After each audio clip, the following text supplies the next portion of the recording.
Transmitir, não pedi para transmitir, não. Essa setinha aqui, apertar na setinha vermelha, é diminuir aqui.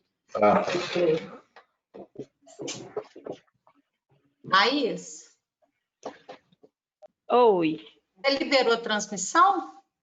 Não, alguém clicou e os participantes já estão vendo vocês.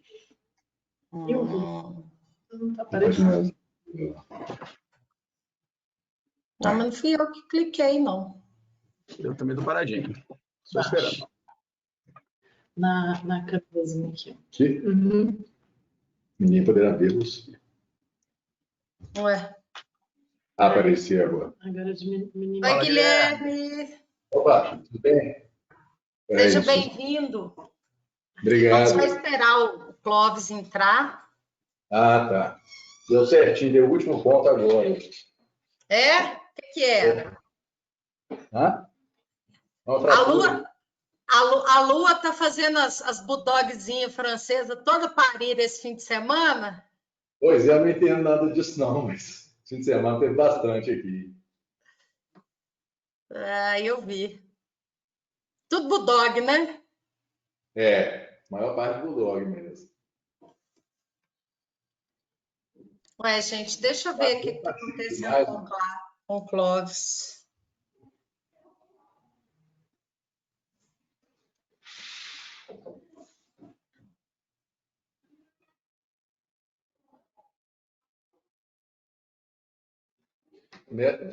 Participação de alunos da Arnaldo?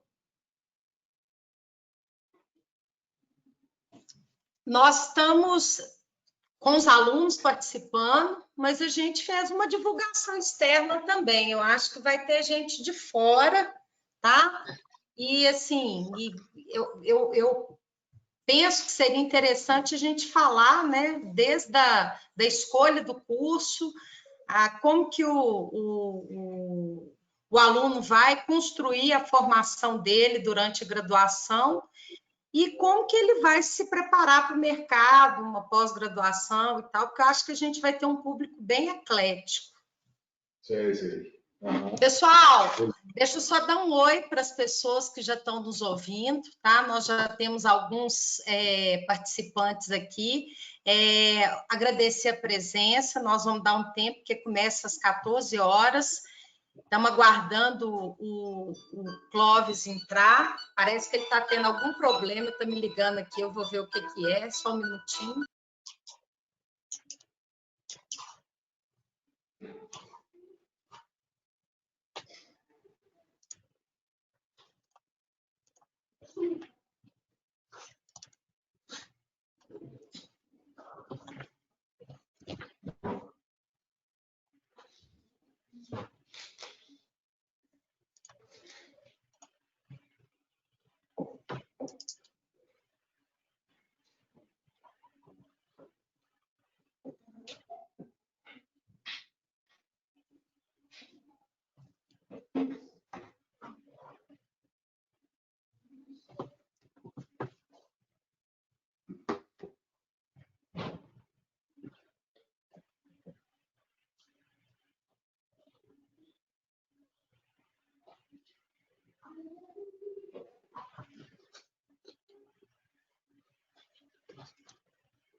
Não está me escutando?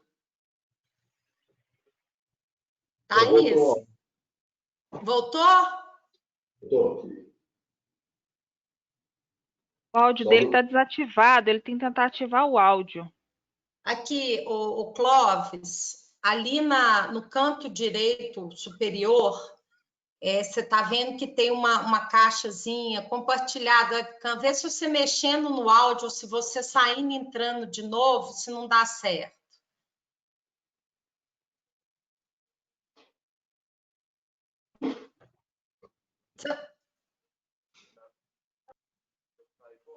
Eu quero.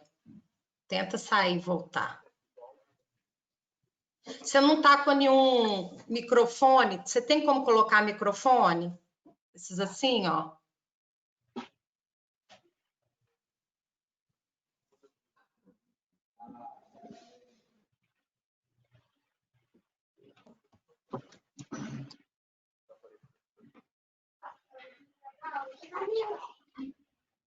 Então, tenta sair e entrar de novo.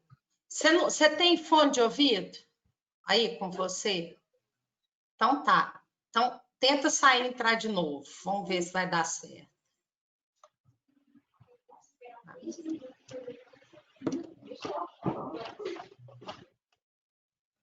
Guilherme, você está me ouvindo bem, né? Agora eu tô. Tinha parado um tempo, mas agora voltou.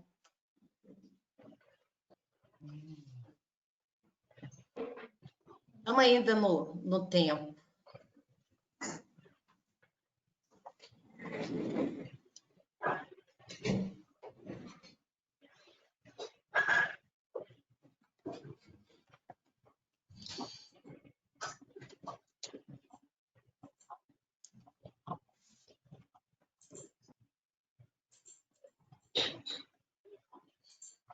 O professor Paulo Gabriel está aí com a gente.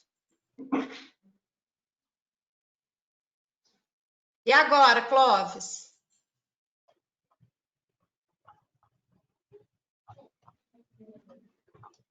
Será que é o volume do áudio do computador, não?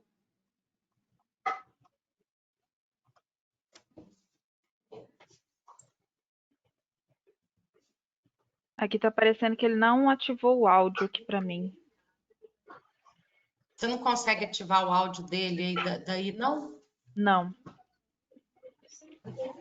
Ele tem que clicar nas opções do menu, áudio, e compartilhar o áudio aqui do computador.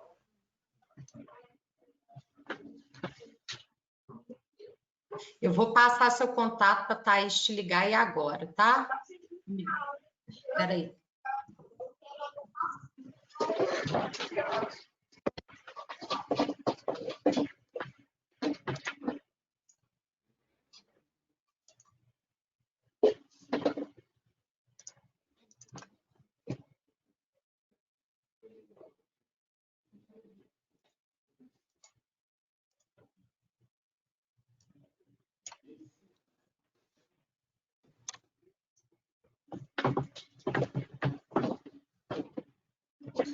Bom, gente, vamos, né, nos preparativos.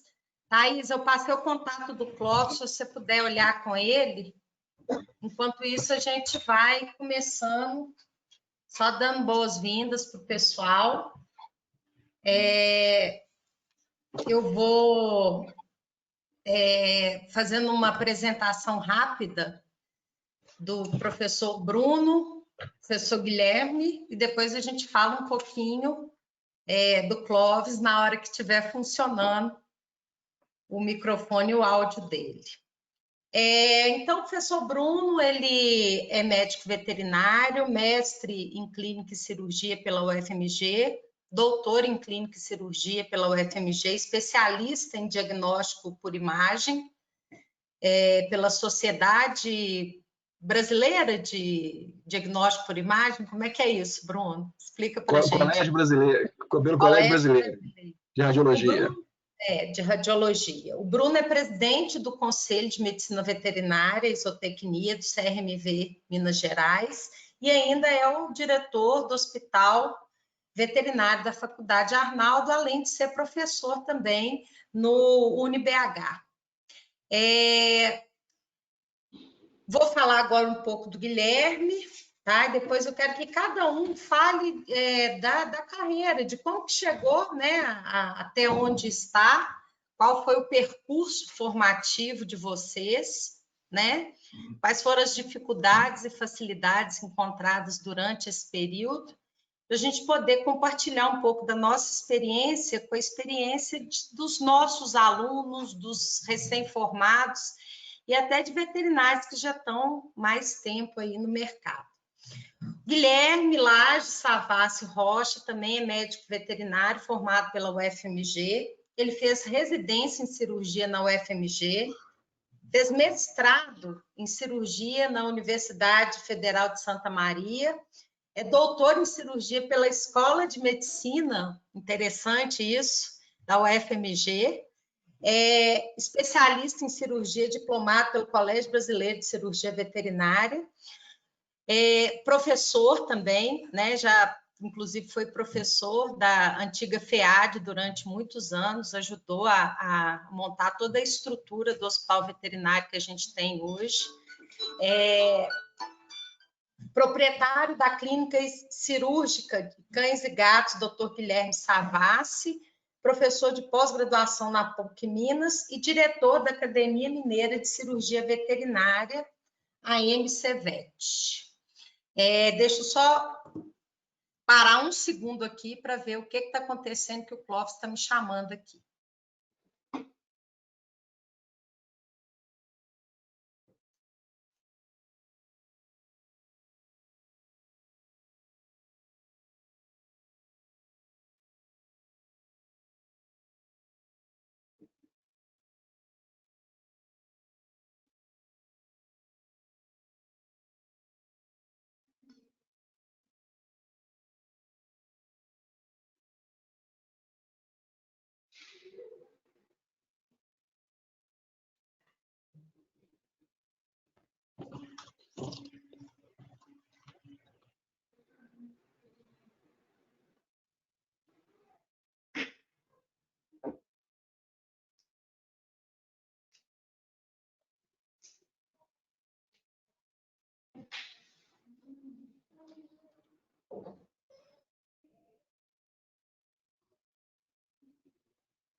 Gente, enquanto a Carol está lá conversando, vamos bater papo aqui, Guilherme.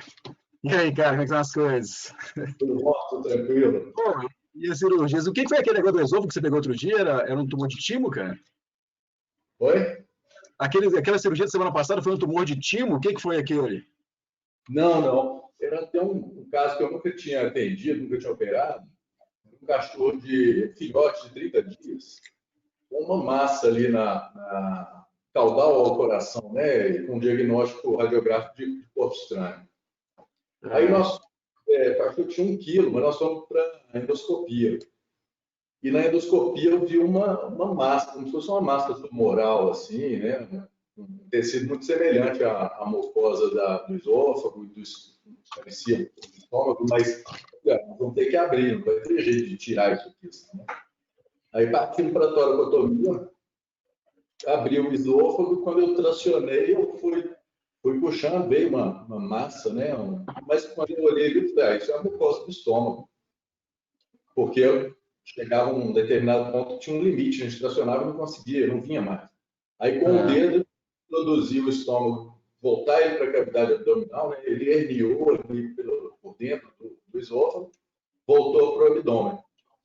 Aí fechamos o esôfago e abrimos o tórax, né? E abrimos o abdômen para poder fixar o estômago na parede, para ele não voltar a herniar. Então era uma intussuscepção gastroesofágica. Que massas. É um caso que eu nunca tinha visto, assim. Não. Então, a coisa parece que é infinita, assim. Pode operar 100 anos que você vai ver coisa diferente, vai fazer coisa diferente, vai se surpreender. Nós estamos com um caso lá, depois eu vou precisar de uma ajuda sua. Antes, só comentar o pessoal aqui, né? O Paulo, quem mais está aqui? Kátia, Conice está aí também, né? Deixa eu falar um oi com vocês. Meninos, vocês estão aí também, né? Dá para ver no cantinho aqui, Guilherme. Você coloca participante, você clica, aparece quem está aqui aparecendo. Tem uma turma de alunos aqui, o Michael está aqui, Paulo Gabriel, Sara. Mas nós estamos com um caso lá de um shunt portosistêmico. Eu vi, o Euler confirmou, mas na cirurgia a gente não conseguiu identificar. Está querendo fazer a toma agora para achar o shunt. Porque às vezes ele pode não ser portocava, né? Às vezes ele é portoásicos ou então esplenoásicos e outras variantes. Mesentérico, espleno-renocavo, que é uma variante também bem rara, assim. E aí tem que olhar nas veias córneas embaixo, assim. A gente vai fazer uma toma de correção lá com o pessoal da Visiovet para fazer, cara, para ver onde é que está exatamente. Que aí com a toma a gente consegue ver a topografia toda, né? Sim. Parece que é o padrão hoje, né? E aí, gente? Vamos lá. Vamos começar? Quem sabe o Bruno começa falando um pouco da trajetória, depois o Guilherme, aí a gente abre para o Clóvis e aí a gente começa a discutir as coisas que são importantes relevantes aí na formação dos nossos alunos e profissionais. Podemos começar, então? Podemos? Então vamos embora. Então, Carol, antes de mais nada, muito obrigado pelo convite. Quando eu estava vendo assim, poxa, Guilherme, Clóvis, você, né, o que eu estou fazendo no meio desse pessoal que tem muito mais experiência, sabe, muito mais que eu e muito mais bem sucedido que eu na carreira, né? Mas vamos lá, né? Tem que você me põe nos apertos, o que você não pede, né? Que eu não faço. Carol pede as coisas rindo, eu faço chorando, mas faço, pessoal. Mas, e agradecer a oportunidade, é legal a gente bater um papo com a turma, eu estou vendo, já conversei aqui, a Kátia está ali, estou vendo Maicon, Ronise, Paulo Gabriel, Valquíria entrou agora, tem uma turma bacana, e é muito bacana, né, Carol? Eu tenho conversado muito sobre isso, até por causa do conselho, né? O que está acontecendo com a veterinária, como é que é o futuro, como é que a gente chegou. E eu tinha montado uma aula dessa para fazer a apresentação em algumas faculdades do sul de Minas, em fevereiro. Aí eu fui para Varginha, fui para Viçosa, para Bangui, lá no Glauco, e aí era uma realidade, né? Então a gente tinha ali o futuro. E aí chegou 17 de março, eu lembro, eu estava chegando de Viçosa, olha, fechou tudo, parou tudo, e a realidade mudou completamente. E aí a gente vem agora discutindo um novo futuro, né? As coisas mudaram e a perspectiva é que elas não voltem mais como eram, né? Quando a gente pensa, né? Você está vendo aí na faculdade como estudar, como ensinar, e o Guilherme vai falar como atuar na parte clínica, o Clóvis tem uma experiência fantástica também na educação e também na gestão de propriedades. A questão da tecnologia agora ela entra como um ponto fundamental. A gente tinha visto já no futuro ele caminhava para um lado, e claro, a tecnologia é importante, a precisão é importante, mas agora isso se tornou ainda mais relevante. A gente olha aquela pirâmide não é de Bloom, não, qual que é aquela, Carol? Pirâmide de necessidades Maslow, desculpa.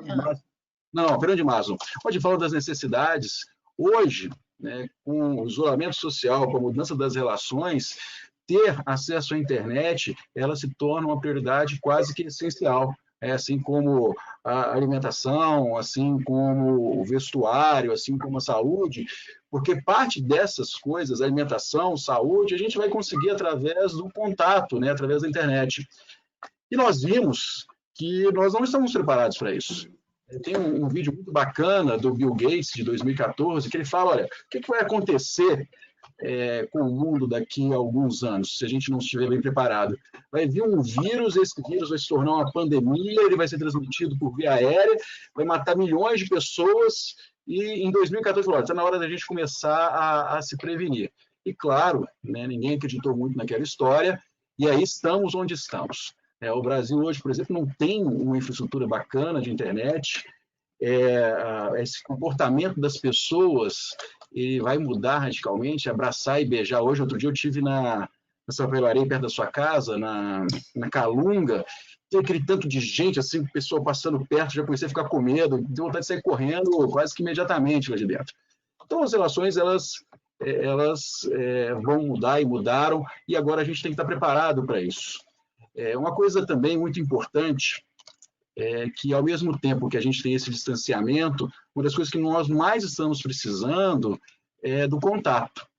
Então, quando eu penso assim, olha, poxa, que maluquice, né? A internet, o distanciamento, mas essa relação pessoal, essa relação próxima, né? Enquanto você estava ali ajustando com o Clóvis, eu e o Guilherme aqui batendo papo e conversando, a gente conseguir casar a tecnologia, abrir esse leque, mas ao mesmo tempo conseguir manter essa relação pessoal, criar esse vínculo de empatia, conseguir tocar as pessoas, é o que eu enxergo como uma necessidade de futuro.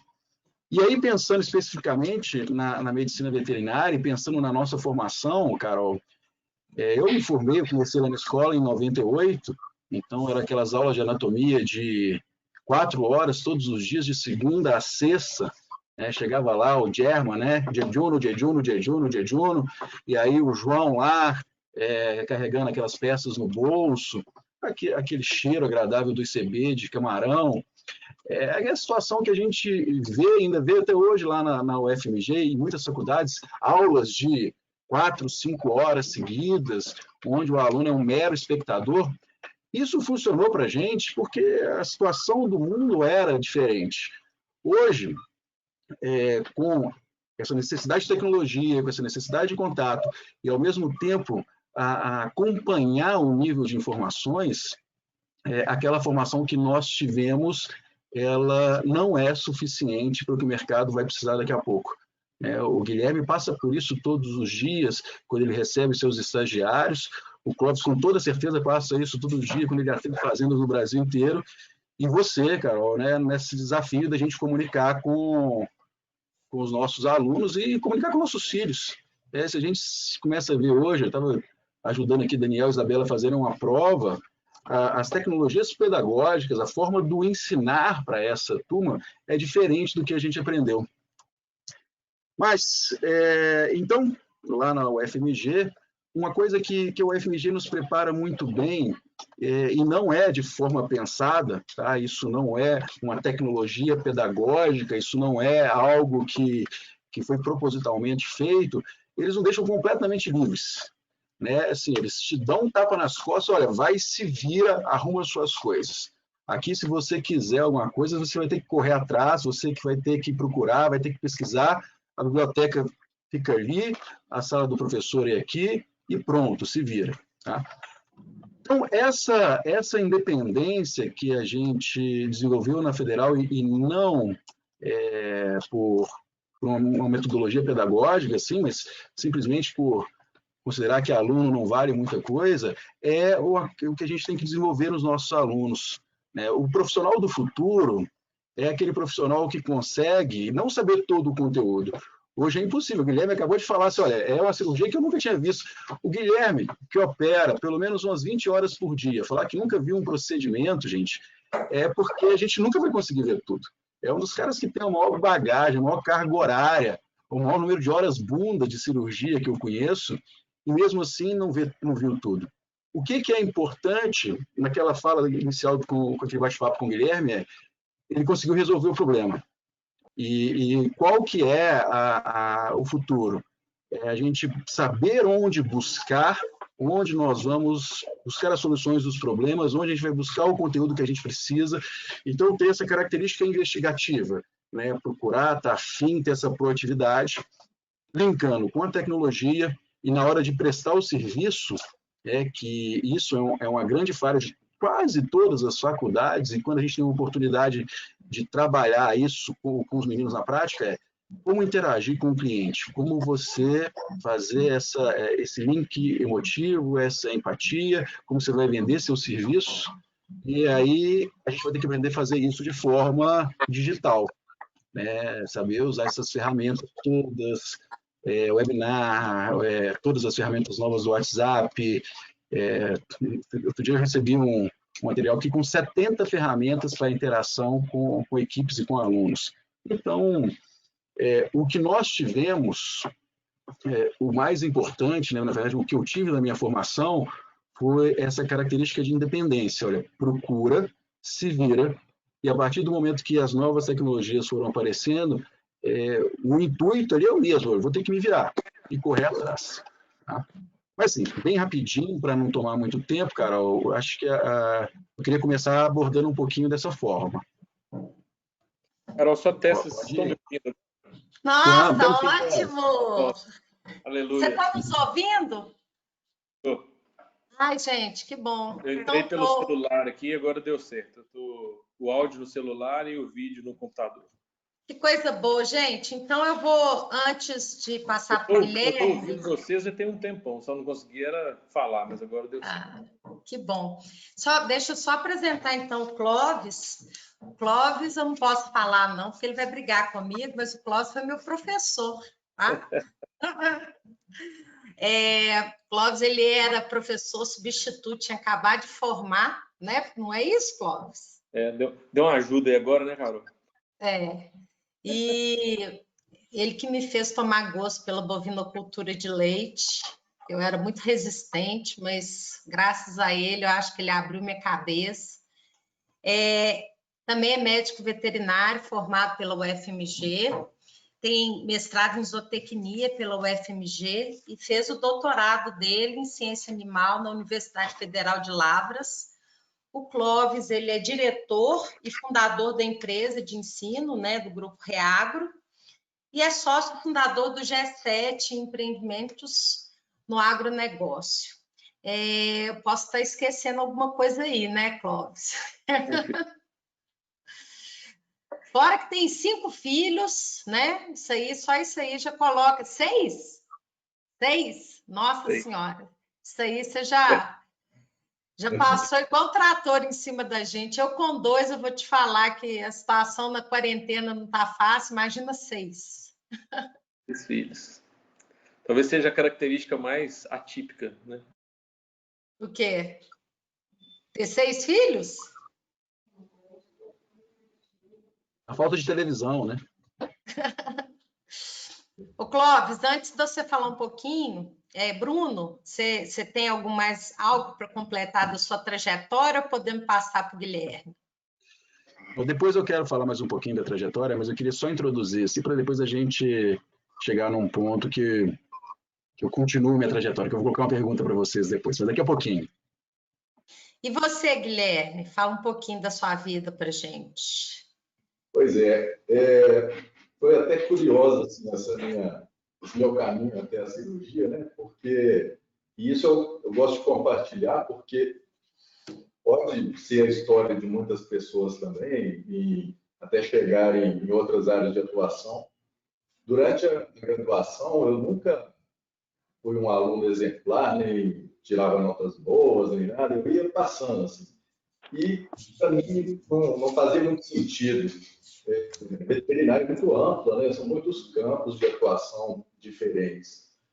E aí, mais para o final, que tinha as disciplinas de cirurgia, eu percebi que eu gostava, assim, que eu achava interessante, mas nunca fui aquele aluno desde o segundo, terceiro período de fazer iniciação científica, de fazer muito estágio, nem nada.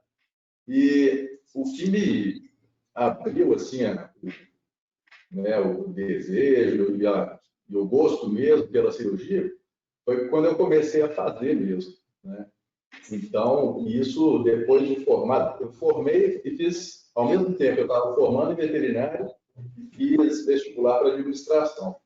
Aí eu fiz 1 mês de administração na FUMEC ali, e aí voltei para o veterinário, e eu fui aprender a pegar veia, colher sangue, a fazer coisas básicas mesmo, né? Aí eu fui para Santo Agostinho, fiquei lá 1 mês fazendo estágio e tal. Aí depois eles me contrataram para trabalhar à noite. E aí já começa uma questão que é importante o estudante saber, ele, né, ter consciência e aceitar isso, que os horários de trabalho nossos, na minha área especificamente, são muito diferentes de 8 a 5, 8 a 6, que é a maior parte das empresas fora da área de veterinária, né, esse horário comercial. Então, não dá, isso tem que fazer parte, eu acho, do perfil da pessoa. Concordar em trabalhar de noite, às vezes, dependendo, ter que ficar até de madrugada ou ir de madrugada, né? Então, essa é uma característica, mas aí eu tomei gosto. Depois que eu tomei gosto, eu não olhei para trás mais e fui meio que obcecado por aquilo, né? E uma outra coisa interessante assim é que às vezes a gente recebe muitos estagiários de outras cidades, outros estados até, e que chegam aqui meio desesperados, pensando assim, não sei nada, ou então eu não sei o que eu vou fazer depois de formado.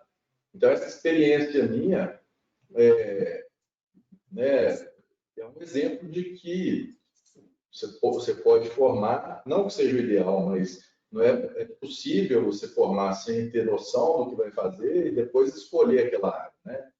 E uma coisa também que eu acho importantíssima é que eu acho que você precisa gostar daquilo que você faz no trabalho. Acho que você precisa gostar muito do que você faz.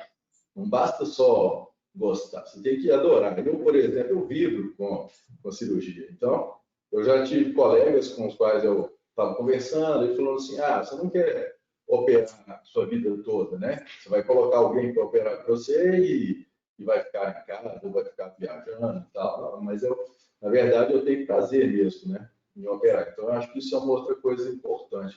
A pessoa descobrir o que gosta de fazer. E a gente passa a maior parte da vida trabalhando, né? Então, final de semana são 2 dias, durante a semana são 5. Então, isso foi uma coisa que eu descobri, né? Que eu adoro mesmo. E em relação à minha formação, o que eu vi, colhi, assim, que eu acho que foi fantástico, foi fazer uma fase em cada lugar, assim. Então, a residência na UFMG, o mestrado no Rio Grande do Sul, que mudou completamente minha forma de olhar. Aqui é muito bom na UFMG, a cirurgia, mas lá eles já viam de outra maneira. Depois do doutorado na medicina, não é porque eu acho que a medicina é melhor, né, ou pior, não é nada disso, mas é uma outra forma de ver. São técnicas, até porque a minha tese foi justamente nisso, né? Uma cirurgia para tratamento do olho seco nos cães, em que a gente retira uma glândula salivar e implanta na pálpebra, isso do mesmo animal. E aí continua a produzir a saliva, só que no olho, né? Então repõe essa hidratação. E essa técnica especificamente, tinha outras técnicas, mas essa especificamente já tinha nas pessoas. Então eu fiz uma transposição para utilização nos cães. E hoje em dia a gente usa na rotina. Assim, que é uma coisa que eu acho interessante da pesquisa, é isso, né? A gente poder depois implementar no dia a dia, na rotina. Então, essa formação em cada né, em cada locais diferentes, aí também eu fiquei um ano trabalhando num hospital muito bom, chamada Faculdade Unirc, que é na Universidade de São José do Rio Preto. Eu trabalhei lá como cirurgião por um ano. Também foi interessante, foi uma outra experiência. E aí eu conheci pessoas de outros lugares, né? Hoje em dia eu tenho muitos amigos nesses locais também por onde eu passei. Então, eu acho que isso foi muito importante, assim. E uma coisa que eu penso, toda vez que eu tenho a oportunidade de falar assim para um público, né, que tem estudantes e tal, meu pai é médico, meu irmão também. Então, assim, eu acompanhei acompanho, né, 2 gerações diferentes e em situações da profissão diferentes, totalmente diferentes. Na época, meu pai praticamente aposentou, mas ele sempre trabalhou como atendendo ao público assim, como particular. E hoje em dia, raros são os profissionais que atendem em particular. Eles atendem pelo plano de saúde, que impõe não só o quanto eles vão receber, quanto também o tempo de duração das consultas, dos atendimentos. Então, não é ele que fala assim, vamos lá, né? A recepcionista fala, eu tenho horário 3 horas da tarde. Não, no programa da Unimed, ou de qualquer que seja o plano de saúde, já tem os horários lá. Aí o paciente ele escolhe o horário. Então, ele faz cirurgia para obesidade mórbida, né? Então, em meia hora, ele tem que fazer tudo, toda a avaliação do paciente, explicar a cirurgia, todos os riscos, tudo. Então, assim, o ideal seria que nós não deixássemos entrar na medicina veterinária os planos de saúde, porque um médico, hoje em dia, ele recebe R$60 por consulta, e num plano bom, né? Então, assim, eu considero que a medicina veterinária, hoje em dia, de pequenos animais, está numa situação bem melhor que a medicina. A medicina ganha bem pelo número de atendimentos, mas a qualidade cai. Então, assim, eu acho que, é lógico, tem o lado dos tutores também, né? Dependendo, a pessoa pode pagar aquilo por mês e ter uma possibilidade de fazer um procedimento, né? Mas, pensando no nosso lado, pensando enquanto profissional, é muito melhor que a gente seja, né, que seja um atendimento particular mesmo. Essa é uma preocupação que eu tenho dos planos de saúde dominarem, né? Dominarem. O médico que cobra quanto ele quer, ou o cirurgião plástico, por exemplo. Então, isso acho que nunca vai entrar num plano de saúde esse serviço. Parte de dermatologia, estética, alguma coisa assim também. Mas isso é uma coisa que eu preocupo. Assim. E o último comentário assim, que eu acho que eu tenho visto, né? Não só estudantes que fazem estágio aqui, mas também a seleção que a gente faz para a nossa equipe, médicos veterinários, um problema que hoje em dia todo mundo está buscando especialização. Eu acho ótimo, eu acho que deve mesmo, né? Mas a pessoa primeiro tem que ter o básico para depois ela ir para a especialização. Então, às vezes, a gente recebe aqui pessoas para juntarem-se a nós aqui, na nossa equipe, e assim, a prova eliminatória é um cálculo de doses. E o cálculo de doses, se a pessoa erra para mais ou para menos, é um erro gravíssimo, porque muito se fala em erro médico, né? Mas, por exemplo, se você opera um paciente e ele morre, isso não necessariamente é um erro médico.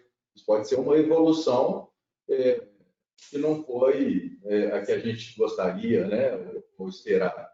Uma morte de um paciente pode envolver um erro médico, mas se você faz uma receita com uma dose de 1 ml, se a dose certa é 0,1 ml, você carimba e assina, você acaba de elaborar um documento carimbado e assinado com um erro médico incontestável. E, sem brincadeira, assim, metade dos candidatos aqui para a equipe que chegam, eles já não passam nessa primeira etapa de calcular um volume a partir de miligramas por quilo de um medicamento. Então, isso é uma coisa muito preocupante e que a partir do momento que a gente coloca alguém na nossa equipe, nós somos responsáveis pelo atendimento daquela pessoa. Então, se ele não sabe fazer um cálculo de dose de remédio, isso é um erro médico grave, né? Então, o que está lá no princípio, assim, né? Quando eu dava aula de farmacologia básica, a gente às vezes ficava metade do semestre com isso, com cálculo de dose, e tinha muitas pessoas que não conseguiam fazer, a gente explicava várias formas de fazer o mesmo cálculo, e então, acho que mais ou menos é isso assim, que eu tenho para isso. Né? Nós vamos voltar nisso, né? E Tá assim, bom. Clóvis, fala um pouquinho da sua... Vocês me ouvem? Sim, perfeito. Legal. Bom, primeiro, chegar, né, eu queria pedir desculpas pelo início aí, eu estava com dificuldade com o som, não sei o que aconteceu. Tem 90 dias que eu estou home office trabalhando nesse computador, não tinha tido nenhum problema com o áudio, fui premiado aí hoje. Mas vamos lá. Eu queria agradecer pelo convite em nome do Reagro, é um prazer poder estar aqui. Esse tema é um tema que a gente gosta muito. Um prazer estar com vocês, né, e possa, enfim, deixar alguma mensagem útil aí para quem está nos ouvindo. Então, eu queria agradecer muito pela oportunidade de conversar sobre um tema tão relevante. Bem, rapidinho um pouco do quem eu sou, né? A Carol já falou, sou veterinário formado pela UFMG, fiz mestrado e doutorado na área de produção animal. Meu foco é bovinocultura de leite na minha atuação de campo. Eu fui consultor de fazendas no início da minha carreira. Depois a gente percebeu uma oportunidade, uma necessidade do mercado de ter uma abordagem aplicada da educação e a gente então, em 2002, a gente participou da criação do Reagro com o objetivo de levar para o mercado uma oferta de educação extremamente aplicável. A essência do que a gente se propõe a fazer é ensinar e construir conhecimento de uma maneira que a pessoa possa colocar em prática amanhã o que ela aprendeu hoje. Simplificadamente é isso. Tem 18 anos que a gente está nessa jornada, né? Hoje a gente está no Brasil inteiro com educação para agronegócio, né? Então, muito rápido isso. Hoje, o meu papel hoje é dirigir a empresa de educação do grupo. Então, a gente tem trabalhado muito nesse processo de construção do profissional que consegue ter sucesso no mercado de trabalho. Então, é um assunto que a gente tem verdadeira paixão, que é a educação e a construção de jornadas profissionais bem-sucedidas, né? que eu queria comentar de provocações iniciais aí, do que a gente acredita que é a necessidade do profissional do futuro? Eu queria colocar isso organizado em 4 grandes temas. O primeiro é o autodesenvolvimento e o autoconhecimento. É uma coisa que muitas vezes a gente não recebe na nossa formação, que é a capacidade da gente entender um pouco quem somos nós, como que a gente se comporta, como que nossa mente funciona, que tipo de perfil de pessoa nós somos, numa lógica de aprender a fazer gestão de si mesmo, de se conhecer mais, de pensar o que me faz feliz, porque eu posso escolher minhas jornadas, né? E também de aprender a lidar com o outro. Em qualquer ramo da veterinária que a gente for trabalhar, eu acredito que lidar com o próximo é fundamental para o sucesso. E isso é uma ciência muitas vezes negligenciada na nossa formação.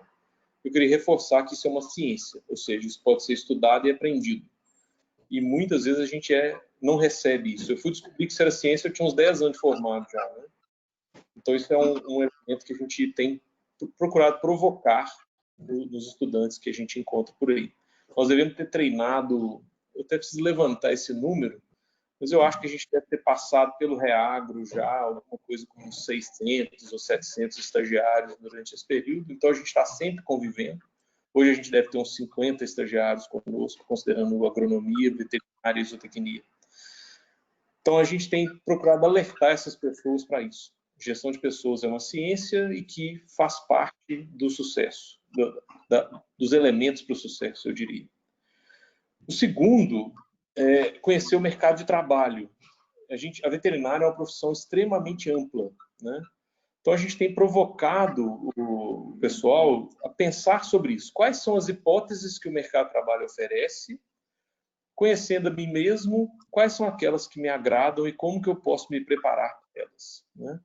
Então, a gente acha que compreender as oportunidades do mercado de trabalho na sua profissão é muito importante fazer isso o quanto antes.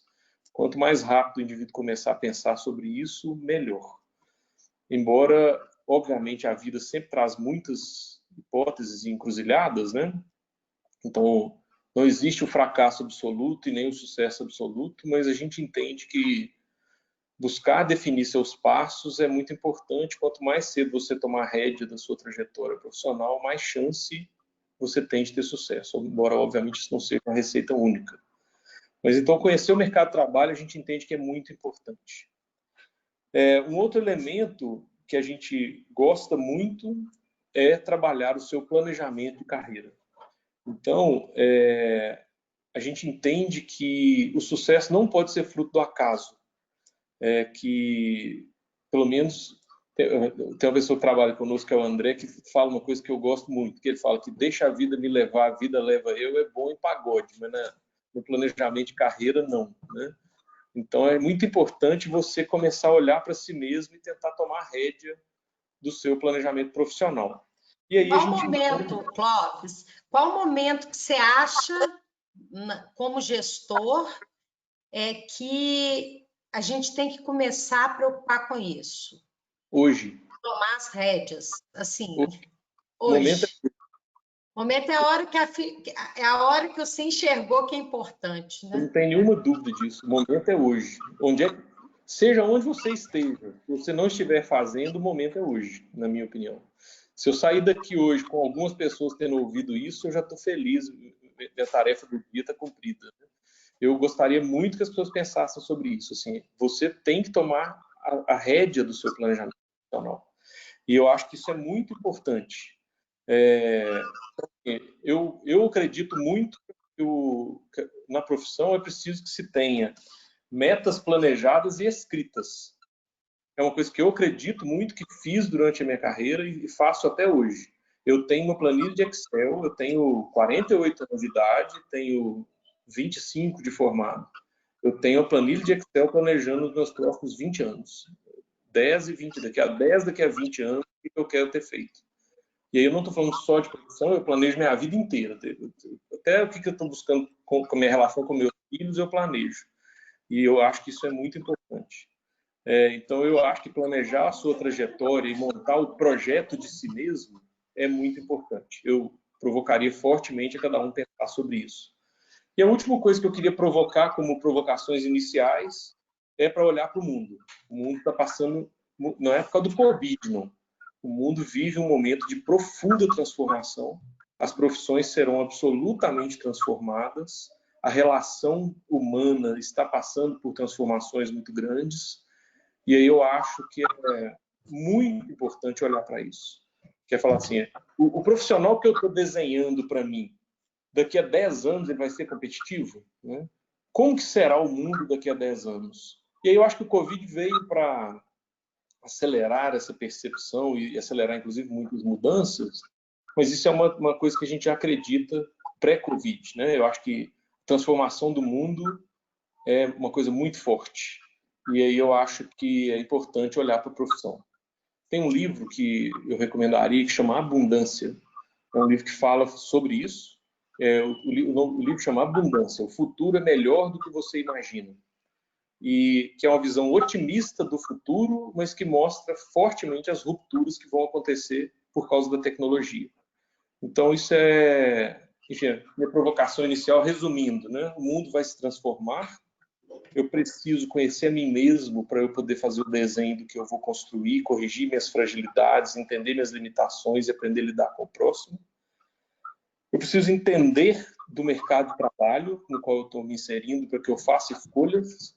Porque assim, a minha pergunta é, você quer escolher ou quer ser escolhido? Né? Quem vai comandar esse processo? É você ou é a sorte? O pagode, né? Deixa a vida me levar. E por último, faça um planejamento, seriam minhas provocações. O último item que eu acho que é relevante a gente pensar, que em muitas oportunidades de carreira vai ser preciso entender sobre modelos de negócio. E nós não somos preparados isso nos currículos tradicionais da veterinária. E aí a pessoa vira empresário, porque qualquer que seja a profissão, ele tem grande chance de virar um empresário. Aí agora eu tenho uma clínica, eu entendo muito de clínica, mas não entendo nada de gerir uma empresa. Ou no meu caso, eu montei uma escola, entendi um pouco e aprendi muito nesses 18 anos sobre como transformar com a educação, mas eu tive que aprender a ser empresário na raça, né? Então, entender um pouco de conceito de modelo de negócio e tal também acho que pode ser muito útil. Enfim, são minhas provocações iniciais aí, eu estou à disposição de vocês. Espero que a gente faça um bom bate-papo aí. Bom, eu vou falar rapidamente, embora eu acho que eu vou agregar menos aqui, mas na qualidade de coordenadora, tem 15 anos que eu sou coordenadora, comecei a dar aula em 2001, então tenho 19 anos de professora, e assim, querendo ou não, a gente acompanha, né, o aluno de mamando a caducando. Então, assim, para mim, é muito claro na minha cabeça, tá?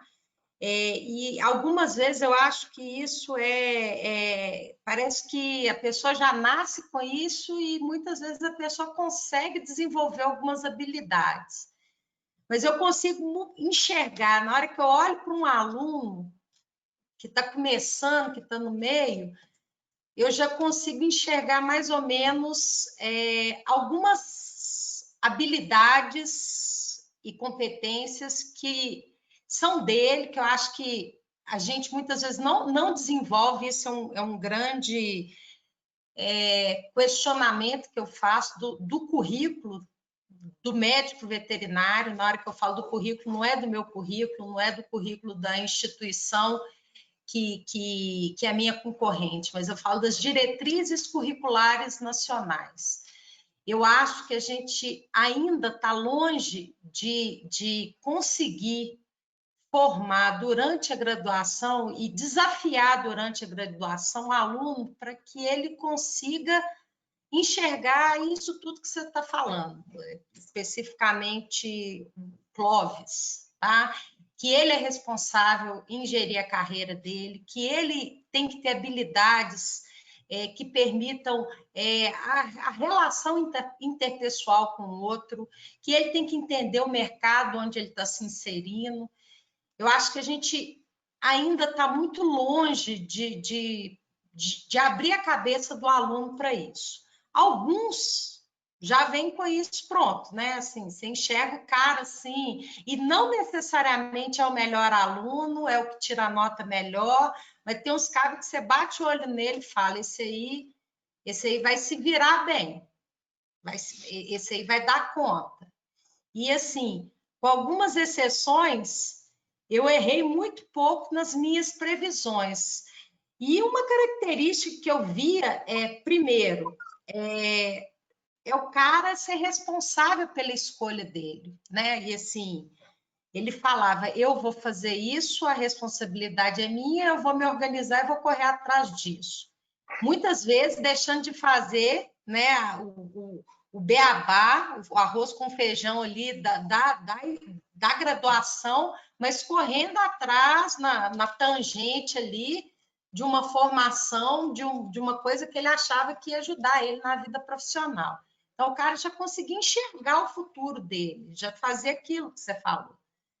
E, assim, isso é muito bom a gente ter aqui 3 pessoas, né, com visões diferentes, um do agronegócio, o Guilherme, dentro aí do circuito PET, né?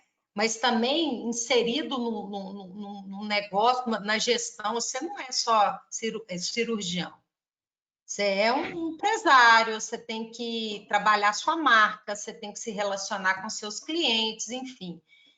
E eu acho interessante a gente ter isso aqui, esse grupo heterogêneo que a gente tem aqui hoje. O Bruno, um pouco disso tudo, porque ele está no meio, né? Ele está até como presidente do conselho, ele faz parte dessa interface aí de todos esses setores, exatamente para abrir a cabeça. E aí eu queria fazer uma pergunta para o Bruno. Tá? Bruno, hoje, ele tem, eu sei que ele tem dados de pesquisas que foram feitas com médicos veterinários já formados, né? E a pergunta que eu faço para você é como que hoje, né, assim, em todos os sentidos, mas em termos de satisfação profissional, como que o nosso veterinário, médico veterinário, se você consegue dividir por áreas, se a gente tem essa divisão clara, né? O cara que é especialista em pequenos, o cara que está trabalhando no agronegócio, o cara o nível de satisfação com a escolha dele profissional, não só no trabalho, né, de estar ali no dia a dia do trabalho, mas também a remuneração, né, se ele está satisfeito com o que ele está, com a valorização financeira que ele está recebendo por aquilo que ele está fazendo. Você tem alguns dados para falar um pouco para a gente a respeito disso? Tem. Vamos lá. Olha que bacana, Carol. Quando eu comecei lá no conselho, mais ou menos isso que o Clóvis falou, a gente vai aprendendo mesmo, realmente no susto, né? A gente tem uma ideia, a gente tem um planejamento, mas a gente muitas vezes vai saber como que as coisas funcionam com elas funcionando. E o conselho é uma situação muito interessante que nos dá inúmeras possibilidades. E o combinado dessa gestão atual foi o seguinte, olha, vamos trabalhar com educação. A base nossa é educar os meninos, é aquilo que o Guilherme falou de a gente tentar capacitar todo mundo para não saber, não chegar lá sem saber, é uma regra de 3. E uma coisa que vem acontecendo semanalmente, colegas muitas vezes insatisfeitos, reclamando com a profissão, e assim, eu já atendi colegas que já tentaram suicidar, já atendi colegas que estão muito insatisfeitos, mas por outro lado eu conheço colegas que estão muito bem na profissão. Então isso sempre incomodou. E aí, em final de 2017, o professor João Paulo Haddad da UFMG nos propôs que a gente fizesse o índice de confiança do mercado veterinário, o índice de confiança dos médicos veterinários no próprio mercado. É uma metodologia muito semelhante que a CIENG, a Confederação Nacional da Indústria, usa para falar o índice de confiança da indústria. E aí nós fizemos essas pesquisas em conjunto com 800 colegas, né, a amostra foi de 800 colegas, E foi muito interessante, os dados foram muito interessantes, assim. Primeiro que teve uma divisão de idade, foram muito bem divididos os colegas, mas algumas coisas nos chamaram muita atenção. Os colegas que acabaram de entrar na profissão, apesar de terem uma média salarial baixa, em torno de 40% dos colegas têm uma média salarial de até 4 salários mínimos, e aí, como o Clóvis e o Guilherme sabem bem, esses 4 salários mínimos, eles muitas vezes não são de carteira assinada. Então, provavelmente, se fosse carteira assinada, seria um salário abaixo disso, uns 2,5, 3 salários mínimos. Mas são colegas que são muito confiantes com a profissão, assim, eles têm muita expectativa quando eles estão nos 2 primeiros anos de profissão.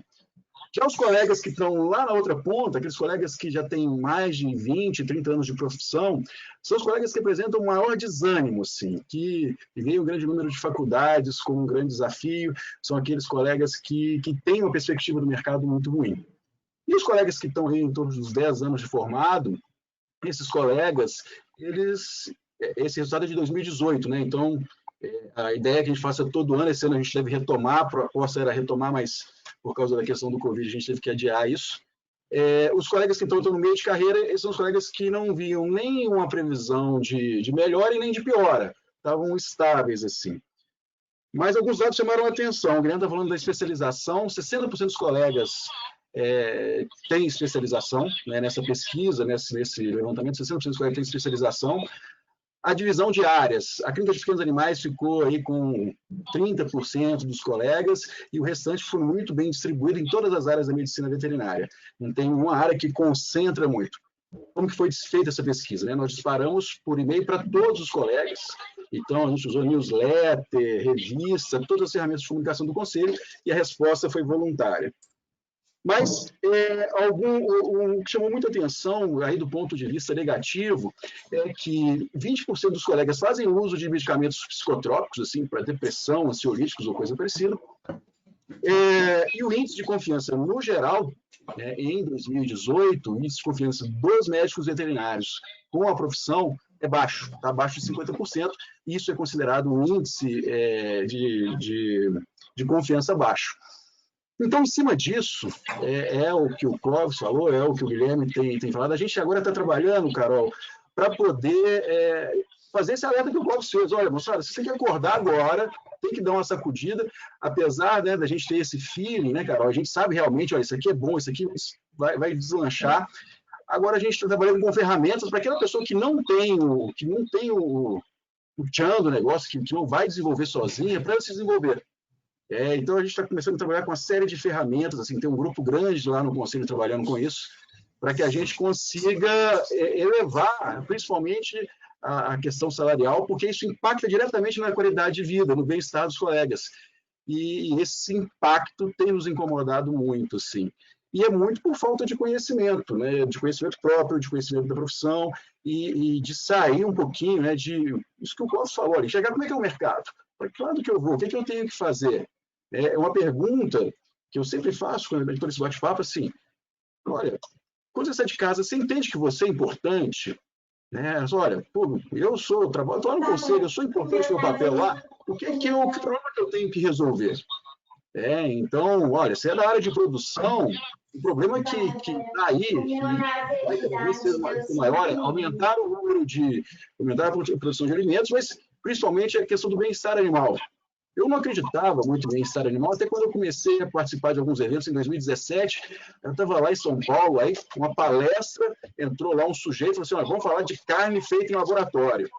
E estava lá com a Temple Grand, não sei o que, eu falei, não, gente, isso aqui vai demorar. Não, as empresas do Vale do Silício já estão todas investindo em laboratórios e tudo. Em menos de 1 ano e meio já tem hambúrguer lá da Burger King, do McDonald's, todos os hambúrgueres de base vegetal. Então está muito mais rápido do que eu imaginava, e mesmo estando muito ligado no que está acontecendo. Mas o importante que nós detectamos nessa pesquisa, e agora a gente vai aprofundar, é como ajudar os colegas a desenvolver em cima do que ele gosta essas outras habilidades que alguns já têm de forma intrínseca, para que a gente consiga melhorar aí a qualidade dos profissionais, principalmente do bem-estar dos nossos profissionais. Aí, cara. Ô, Bruno, esse grupo de profissionais que já tinha mais tempo de formado, Eles chegaram a saber a média salarial, assim, comparando, né? Acima de 10 salários mínimos, eu acho. Tem uma distribuição. Geralmente, eles estão. A média salarial da profissão é de 7 a 10 salários mínimos. A média salarial. Esses que estão há mais de 10 anos de formado, eles vão ter uma média maior, chegando até 40 salários mínimos. Né? Mas a gente tem uma turma ali que está agarrada até 4 salários mínimos, principalmente quem está no começo aí da carreira profissional. Existe uma... Vocês conseguiram fazer uma correlação de remuneração com área? Não tem diferença. Não tem muita diferença. Independente da área, a gente tem uma distribuição muito parecida. Independente de sexo também, foram mais mulheres que responderam, mas é uma característica nossa. Hoje a gente estava praticamente meio a meio entre médicos e médicas veterinárias, mas também não teve diferença, pelo menos nesse levantamento. É um levantamento, esse índice de confiança, são 6 perguntas. Então a gente vai trabalhando em cima disso. Tem algumas coisas que a gente precisa aprofundar mais para poder destrinchar mais esse nosso profissional, né, que são os próximos passos agora. Tem uma pergunta para o Clóvis. Carol, só fazer um comentário sobre o que foi dito, acho bem interessante, e eu achei muito legal ouvir. Você falou uma coisa que me chama muita atenção, que eu acho que eu queria ressaltar. A responsabilidade é minha. Né? Então, assim, isso é muito importante, porque é muito fácil na nossa vida a gente imputar responsabilidade, sucesso ou fracasso ao outro. Aí o outro é a outra pessoa, ou ao mundo, ou ao Covid, ou à profissão. Então, assim, isso é uma coisa muito importante. Eu preciso compreender que a responsabilidade pelo meu sucesso ou fracasso é minha. Então, assim, eu preciso assumir isso, né? E o Guilherme falou um negócio muito legal também, que é muito mais fácil quando eu gosto do que faço.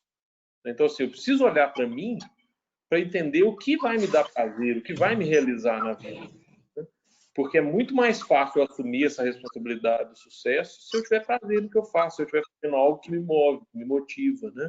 Então, cuidado para você não aceitar eu tenho que trabalhar com isso porque é o que apareceu e aí lá na frente essa frustração vai custar caro, né? Eu me lembro, eu decidi muito cedo que eu na verdade entrei na escola de veterinária por causa da minha paixão pela vaca. Então eu entrei na escola de veterinária porque eu era apaixonado pelas vacas, não é por mais nada do que isso. Inclusive eu fiz um ano de direito paralelo à veterinária, talvez direito fosse a minha grande vocação. Quando eu olho o meu portfólio humano, acho que eu nasci mais para advogado do que para veterinário. E eu fiz um ano as 2 faculdades, eu estudava direito à noite, veterinária de dia, e fiz a escolha literalmente pela paixão. Assim, eu escolhi a vaca, né? Não foi a veterinária, quando eu tomei a decisão de trancar minha matrícula para nunca mais voltar para o direito. Então eu queria ressaltar isso, assim, fazer o que gosta é muito importante. Você não vai descobrir o que você gosta sem olhar para você mesmo, né? Eu queria ressaltar essas 2 coisas que foram ditas. Uma, o que vai me dar prazer e vai me motivar profissionalmente? E segundo a sua fala, Carol, a responsabilidade é minha. Eu preciso assumir isso para mim. Porque senão eu não vou construir a minha trajetória como eu poderia, porque eu estou terceirizando isso. Né? Mas desculpa aí, vai lá, você ia me perguntar. Não, isso, eu não sei. Carol, deixa eu só interromper um pouquinho. Eu vou ter que dar uma saidinha só para abrir uma sessão de julgamento no conselho que está rolando aqui ao mesmo tempo. Em 15 minutinhos eu volto, mas eu estou aqui ouvindo. Se precisar, eu interfiro aqui também. Eu vou só deixar fechado aqui o microfone, tá? Eu estou por aqui. Desculpa o pessoal rapidinho. Vai processar alguém enquanto isso, né? Aqui, mas, o Clóvis, eu tenho sentido, eu falo na qualidade de professora, mas também na qualidade de mãe. Tem uma geração que está com muita dificuldade de assumir responsabilidade, sabe?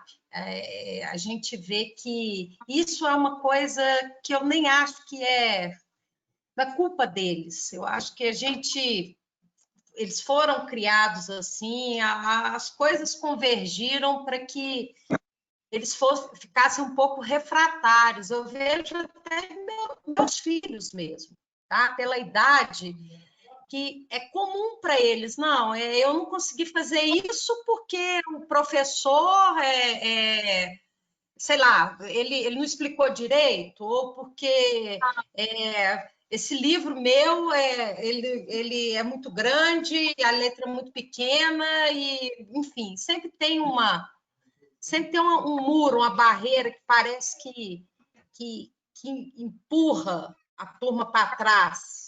E eu acho que eles precisam de se automotivar mais também, e entender que a responsabilidade final de tudo é deles, única e exclusivamente deles, né? Agora, minha pergunta para você vem de ontem eu assistindo uma reportagem falando hoje da pesquisa de vacina contra a Covid. E parece que 97% dos envolvidos na vacina contra a Covid são mulheres pesquisadoras. Então, a gente vê hoje que o mundo, e especificamente a medicina veterinária, ela tem se aberto muito para esse universo feminino, né? E eu queria saber, você aí na área de produção animal, trabalha diretamente com essa área, como é que está hoje, como é que a mulher se insere hoje nessa área? Está mais fácil, está mais difícil? Como que ela tem que se preparar para isso?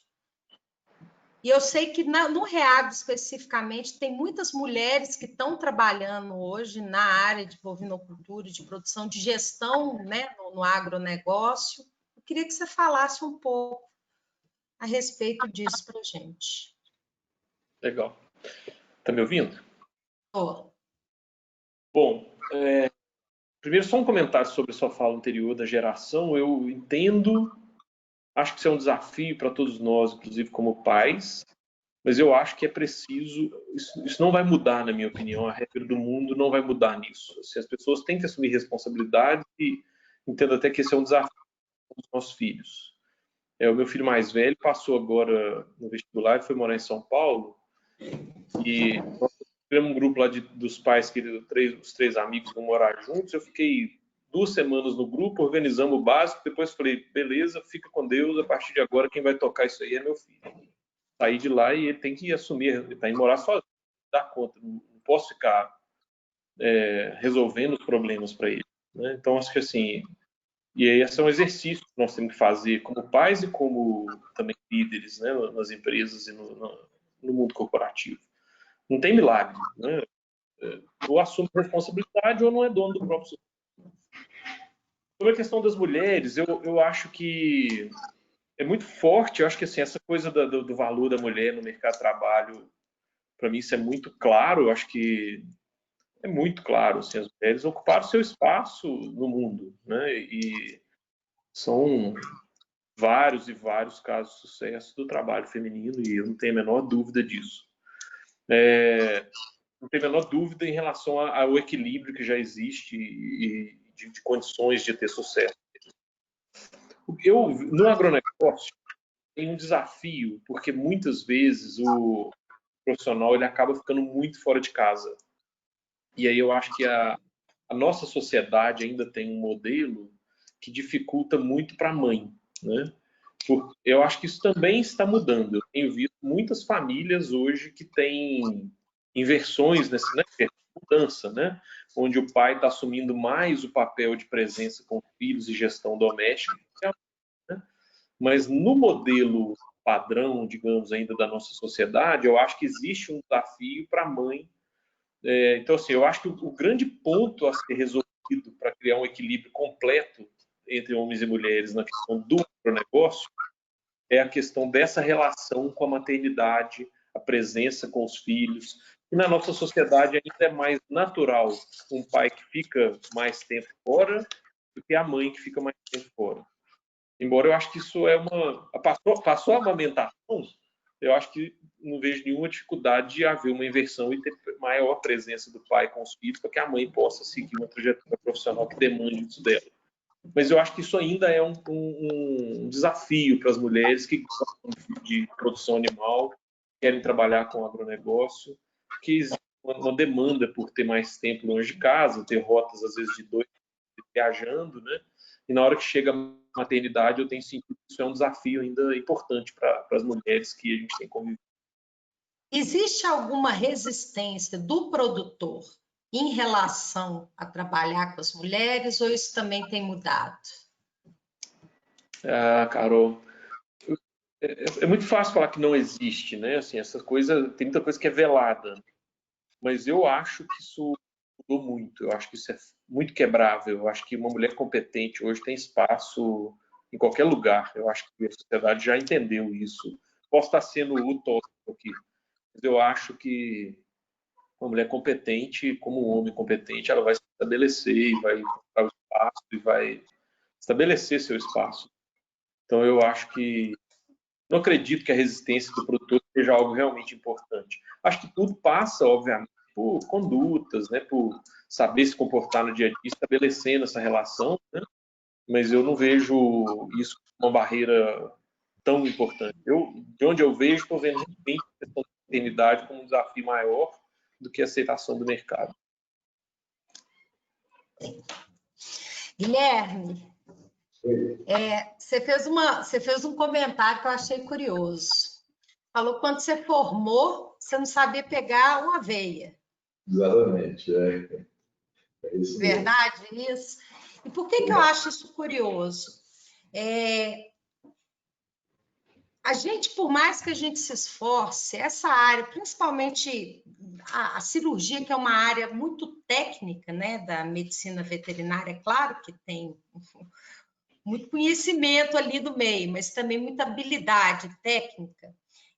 A gente não consegue, e eu estou sendo sincera, por mais que a gente se esforce, a gente não consegue formar um médico veterinário sozinho dentro de uma faculdade, né, num curso de graduação, a gente não consegue formar um médico veterinário com as habilidades e competências técnicas também para ser um cirurgião. Ele não sai cirurgião. Sim. Eu tenho essa sensação. Ainda que ele faça, né? Muitas vezes eu vejo o aluno que sai se virando, é aquele aluno que durante a graduação ele fez estágio, ele acompanhou, ele correu atrás. Mas no ambiente acadêmico, eu não me formei, e eu acho que nenhum de nós aqui nos formamos. E eu queria que você falasse um pouco disso para a gente. É uma área que eu acho que é apaixonante, é uma área que chama muita atenção do aluno, tá? Então, assim, eu vejo, eles ficam contando as horas para entrar no bloco cirúrgico, fazer uma cirurgia, começar a clínica. Às vezes o aluno, no segundo período, ele já acha que ele não tem prática, né? Eu queria que você falasse um pouco disso, porque me chamou muita atenção. Eu considero você, e não tenho assim, medo nenhum de falar nisso, o melhor cirurgião veterinário de clínica de pequenos que nós temos aqui, tá? Então, se você fala isso comigo, eu fico assim, na qualidade de coordenadora e de professora, isso me dá um certo alento, ou seja, tem tempo depois que você se forma, de desenvolver essas habilidades e chegar onde você chegou. Eu queria que você falasse um pouco isso para mim. Com certeza. E, assim, poderia ser até eu não querer comentar sobre isso, né? E falar, não, sempre fiz muito estágio, não sei o quê. Mas não. Eu gosto de música, né? Então, na minha graduação toda, eu voltei mais para isso. Tinha banda. Gostava de dançar forró, né? Eu lembro de você lá no Lapa dançando forró. Isso aí. Então, o curso eu fui empurrando, assim, né? Eu gostava de bicho, na fazenda lá do meu avô, eu sempre passava férias lá e tal. Mas essa questão de eu ter formado sem saber nem o básico da medicina de pequenos animais, eu não sabia mesmo.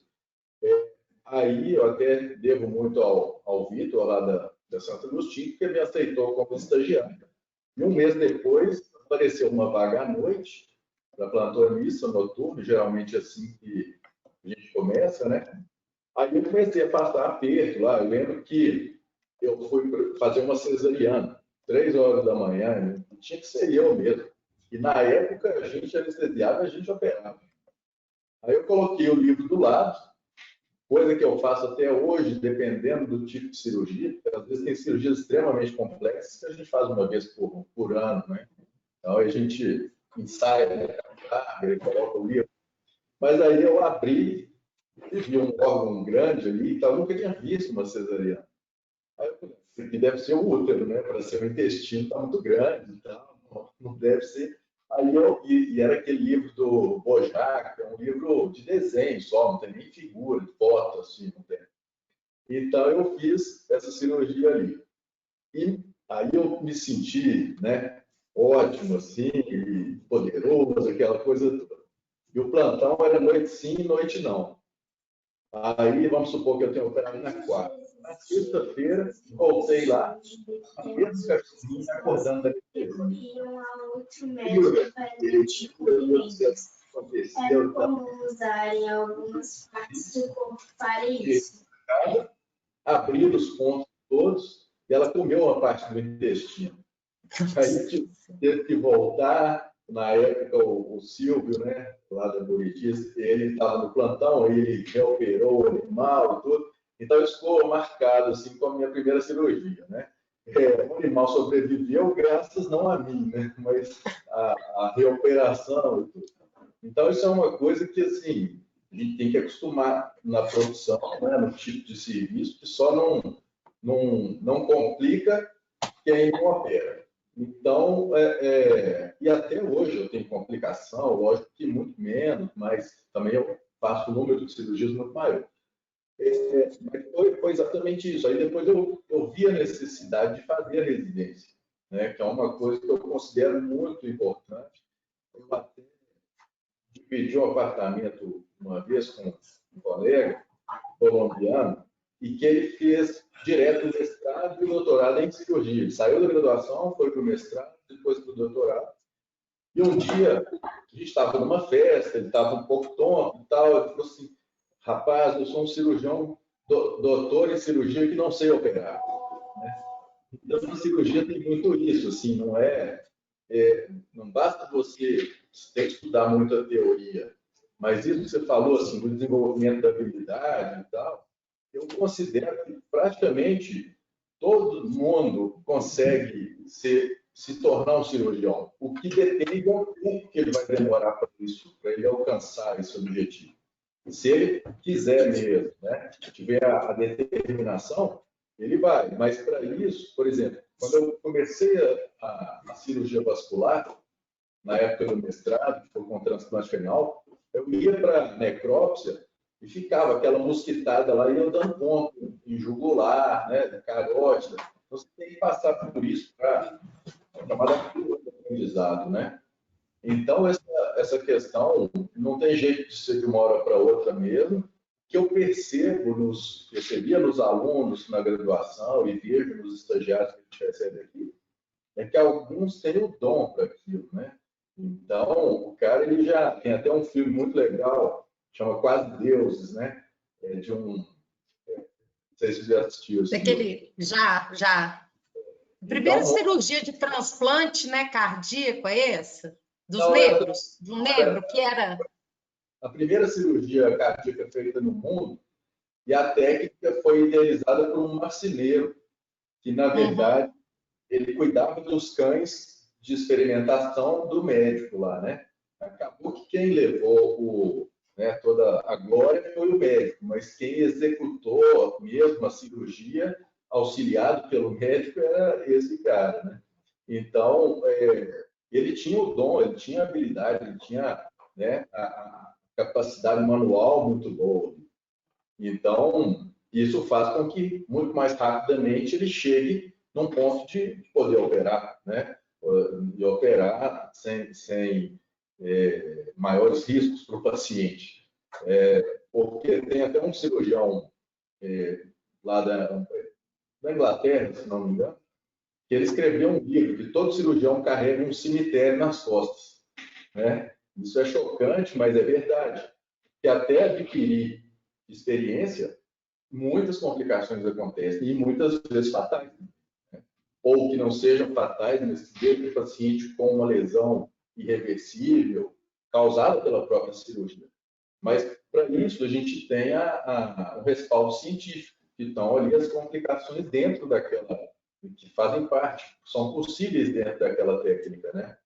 Mas não, por exemplo, se você corta um nervo que está naquele campo operatório, naquela região anatômica, aí já é mais um desconhecimento, aí deixa de ser uma falta de experiência, né? É uma falta de planejamento cirúrgico e tudo. Então, essa questão aí tem, claro, os cirurgiões que eles participaram sempre muito dentro do bloco cirúrgico, cresceram dentro do bloco cirúrgico. Eu tenho um aqui que está dentro do 3º período, ele está no 6º.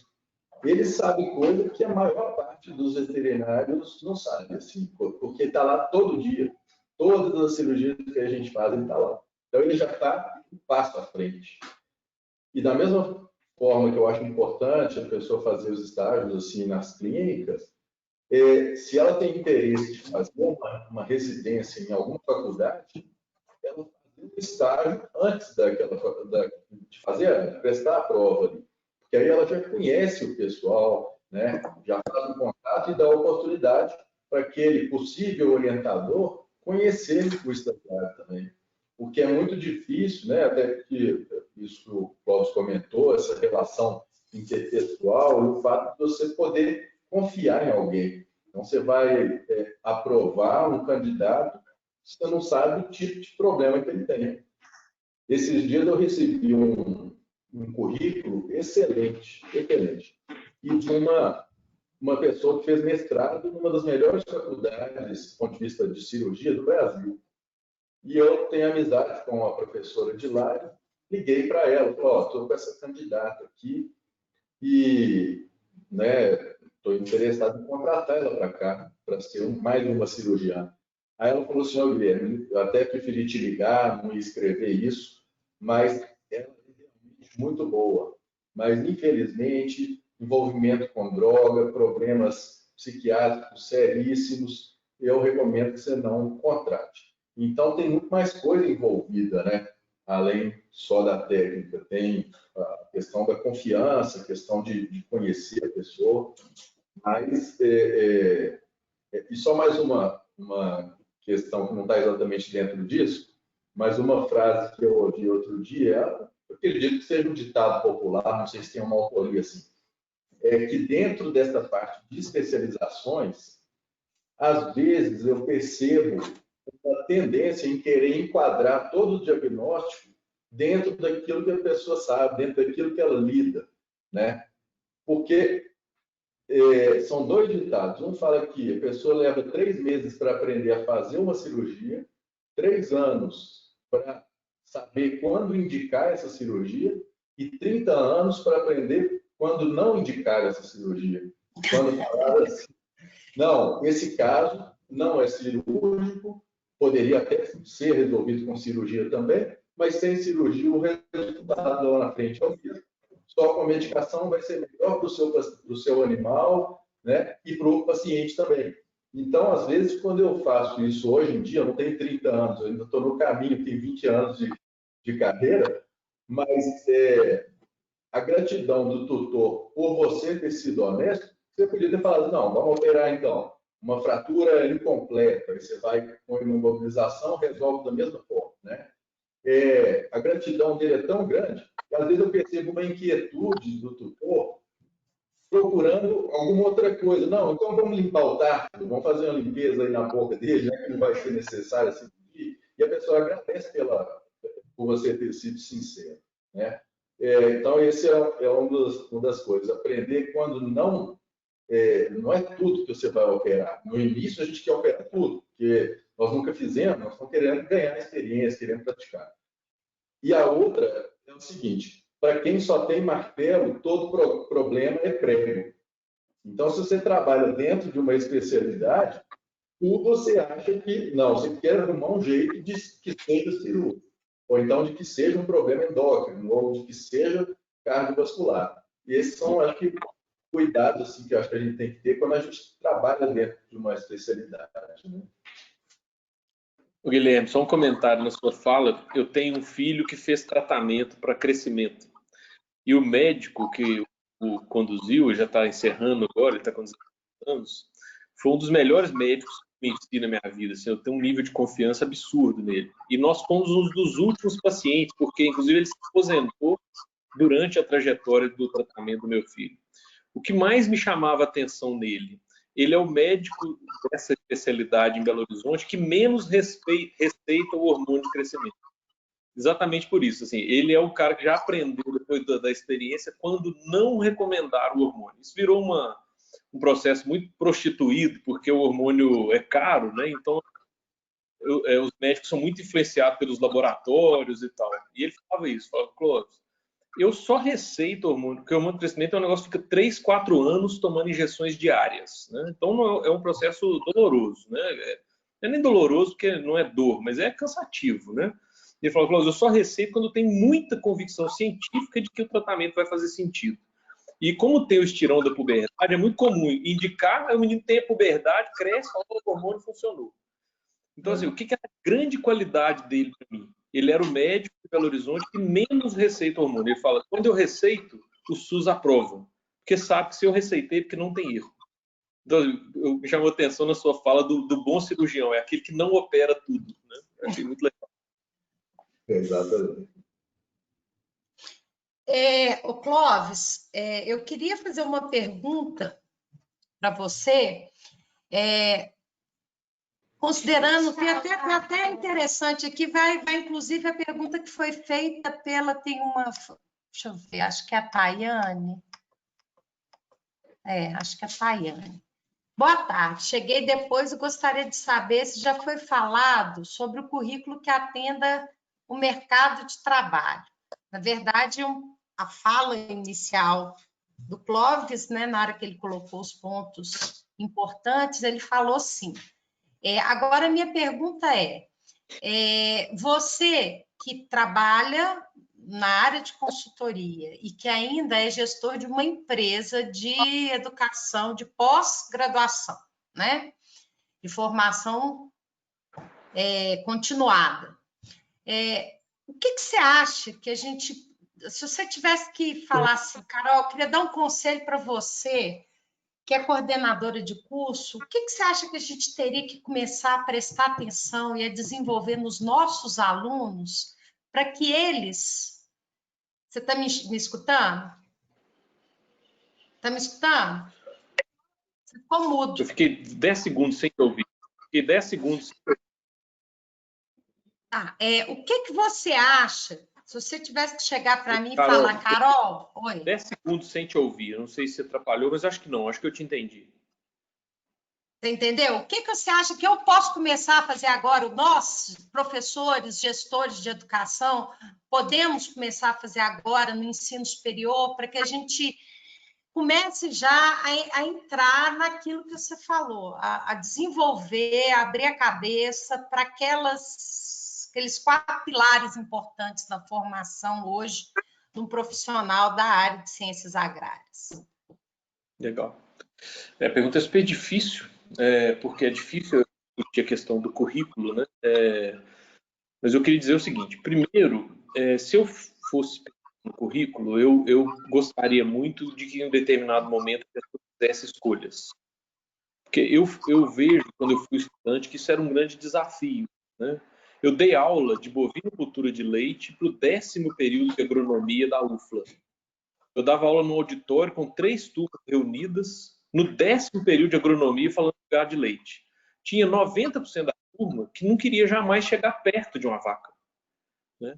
Então isso era muito triste, porque o cara está lá, 10º período, trabalhando com café, já está na pesquisa de café e tal, e ele tem que assistir uma aula de bovinocultura de leite ali. Ele ficava puto. E eu entendo o lado dele. Ele olhava para mim e falava, o que esse cara está falando aí na frente? Eu vivi isso, era muito sofrido dessa matéria. Então, eu acho que a gente tem que pensar num currículo que tem um determinado momento que as coisas precisam ter relevância, né? Então, eu acho que isso é um desafio, mas esse é um desafio que eu não dou conta de criticar, eu estou longe demais disso para poder dar uma... Quem sou eu para entrar nesse mundo aí? Ele está muito longe de mim. Mas a gente começar já a direcionar a carreira durante a formação da graduação. Eu acredito muito nisso, sabe? Eu acho que assim, a veterinária, não é só a veterinária, né? Ela tem uma amplitude gigantesca de oportunidade. E é muito difícil, ninguém vai sair dali bom em tudo, né? Então é muito difícil fazer um currículo que contemple tudo isso, porque na prática você está dando um diploma que permite a ele exercitar o que ele quiser, exercer o que ele quiser pós-formatura. Então eu acho que esse desafio das universidades é muito grande, das faculdades. Mas voltando, dentro da estrutura atual, o que eu acho que pode ser feito? O que eu faria se eu tivesse na graduação? Eu tentaria provocar as pessoas para compreender essa parte comportamental. Falar assim, amigo, esse sucesso é seu e esse fracasso é seu. E eu acho que as pessoas que fizeram isso comigo me ajudaram demais, mudaram a minha vida, né? Então, assim, quanto antes, melhor, né? E aí, eu vejo assim, não pode estar na escola a passeio, né? Eu vejo isso, às vezes, fico assustado. Assim, como assim? O cara não está entendendo que aquilo ali é para ele, né? Então, acho que, assim, levar as coisas a sério na vida são a qualquer momento, né? Então, eu vejo assim, esse é o seu tempo. Daqui 5 anos, você pode fazer como você decidir fazer. Uma coisa que eu sempre falo, passar com a nota de corte, seja 60, 70, depende da escola, passar com a nota de corte é muito fácil. Então, assim, se você passar com a nota de corte em tudo, eu te asseguro, você pode formar sem saber nada, né? Dá para formar. Certeza. Então, isso Com é... certeza. E aí, o que eu acho? Cada um precisa fazer a sua escolha, né? E falar, o que eu estou fazendo aqui nesse lugar, né? E aí, eu acho muito legal ouvir a história do Guilherme, porque eu tenho certeza, assim, que num determinado momento ele tomou essa decisão, enfrentou, ralou e se tornou um puta de um bom cirurgião, um cara extremamente bem sucedido. Quando? Quando a ficha cair, né? E assim, quanto que é o melhor, na minha opinião? Hoje, qualquer momento que você esteja, pode ter um cara de 10 anos de formado que vai tomar uma decisão, vai pivotar seu posicionamento profissional e vai se dar bem. E pode ter um cara que comece a fazer isso no segundo período. Nós temos um processo seletivo de estágio agora, tivemos 200 candidatos lá em Cuiabá. Teve gente do Brasil inteiro, mas a vaga é em Cuiabá. Aí eu peguei o ranking lá, tem um monte de estudante do segundo período. Eu falei, pô, eu gosto muito desse cara. Porque no segundo período ele já está procurando um processo seletivo de estágio, esse cara, a ficha dele já caiu. Eu comecei a preocupar com o estágio, eu estava no 4º período. Até então estava só bebendo cachaça, né? Então, assim, esse é um ponto que eu vejo. O que eu tentaria fazer? Amigo, tome posse da sua trajetória. Entenda que essa vida é sua. E uma coisa que eu acredito, mas isso aí é muito difícil, porque eu acho que a pessoa tem que fazer escolha. Quanto antes ele fizer a escolha, melhor. Ah, mas tem o currículo que tem que cumprir. Beleza. Eu fiz isso na minha profissão. Então, assim, eu lembro que eu tinha amigos que falavam, Clóvis, mas se você não for trabalhar com vaca de leite, eu falava assim, eu não vou ser veterinário. Eu não estou me preparando para trabalhar com veterinário em outras áreas. Agora, eu estou receitando isso? Não. Eu sei que a vida é complexa e que chega lá na frente, pode ter oportunidades diferentes. Mas eu acho que isso é uma escolha. Eu falo assim, eu quero ser muito bom em alguma coisa. Eu não vou conseguir ser muito bom em tudo, né? Então, eu acredito na escolha. Tem risco na escolha? Tem. Eu poderia não ter conseguido trabalhar com vaca, né? Eu poderia ter conseguido. Então, assim, agora, eu me formei falando assim, na minha turma aqui tem uns 2 caras mais ou menos igual eu, mas tem um cara muito melhor que eu em bovinho de leite? Ah, não tem não. Eu me preparei. Eu não perdi nenhuma oportunidade que passou na minha frente ligada a essa área. Então, assim, isso é posicionamento. É o único jeito? Não. Eu sou o exemplo mundial? Não. Isso foi só a minha trajetória, né?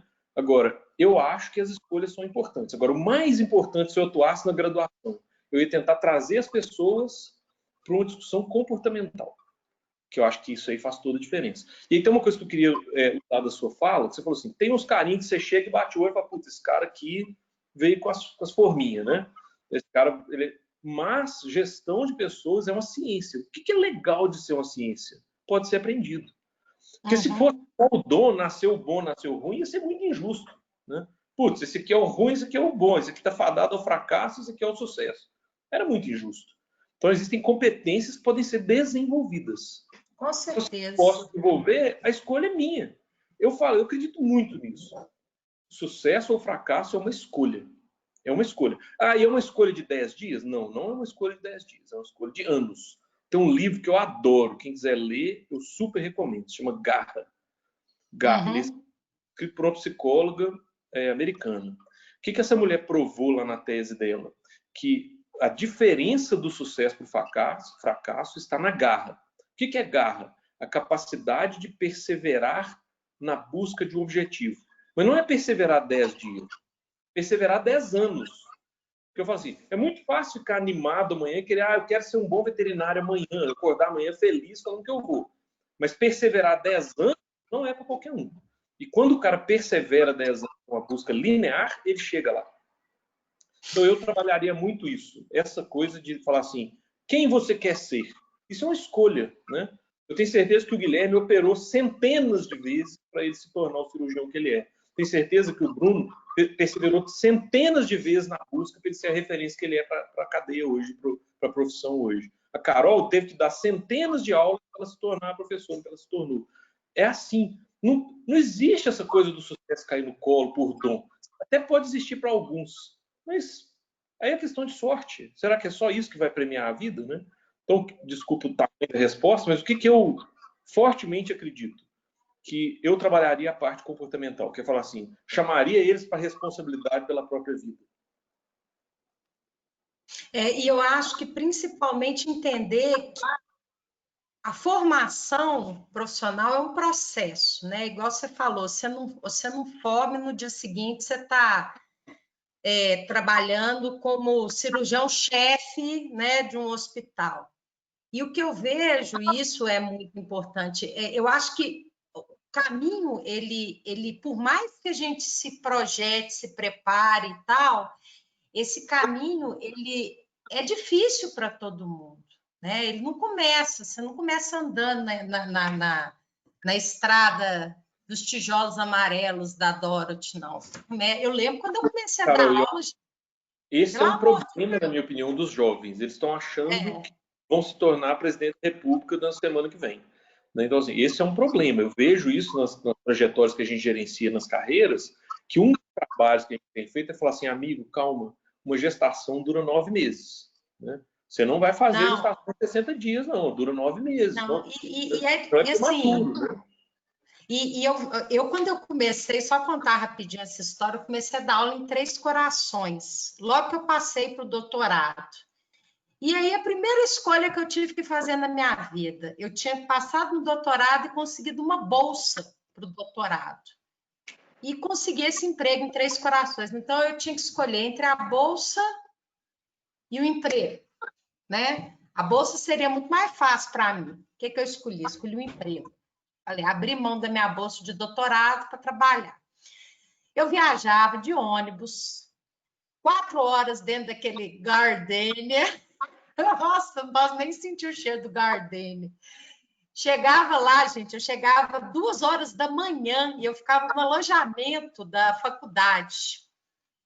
E o segurança, ele me recebia na porta com 2 Rottweiler que vocês resolvessem brigar, não ia sobrar nem eu, nem o segurança. Era capaz de um comer o outro no final. Enfim, ia para o alojamento.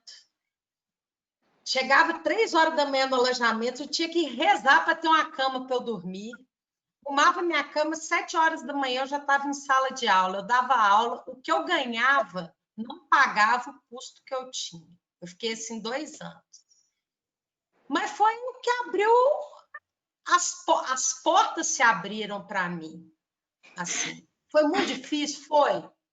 Mas hoje eu acho tão fácil, na hora que eu vejo assim, gente, mas tá tão fácil para fulano, por que fulano não está valorizando isso? Enfim, o que eu quero dizer é que é difícil, mas a gente não pode desistir, a gente tem que perseverar, a gente tem que ter aquilo que vocês falaram, né? A vontade, o amor, escolher, é isso que eu quero, é isso que eu vou fazer, não vai ser fácil.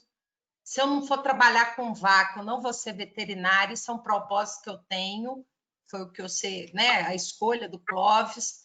E não achar que vai ser um tapete vermelho na hora que a gente forma, vai ser muito difícil. Às vezes eu vejo um aluno reclamando, eu estou recebendo tantos por plantão. Eu falei, nossa senhora, isso é ruim?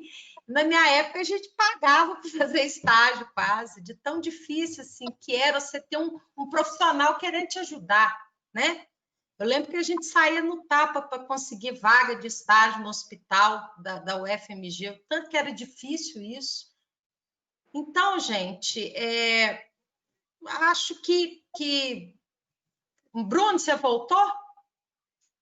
Não, o Bruno ainda deve estar processando. Voltei ainda não, mas estou por aqui, estou nos dois.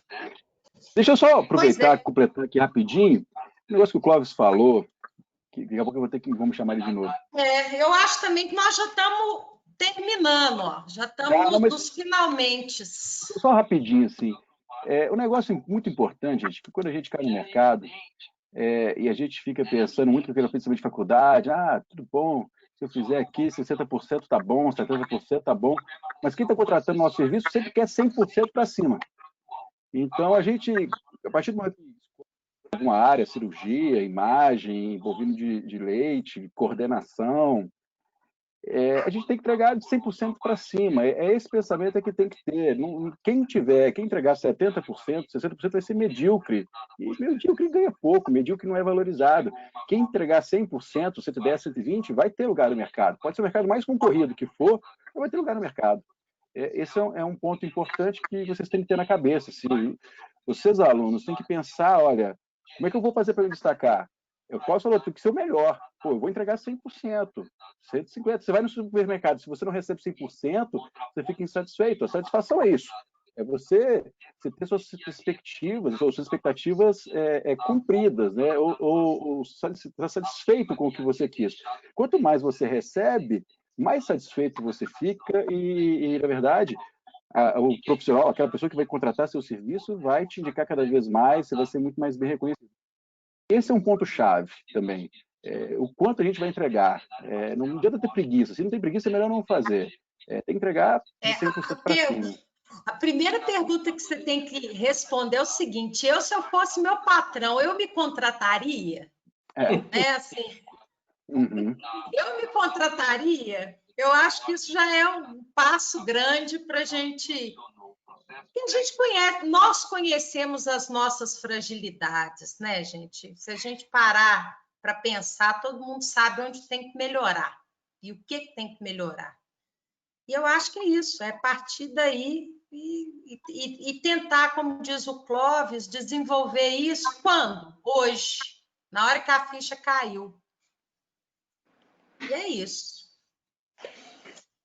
Alguém tem mais alguma...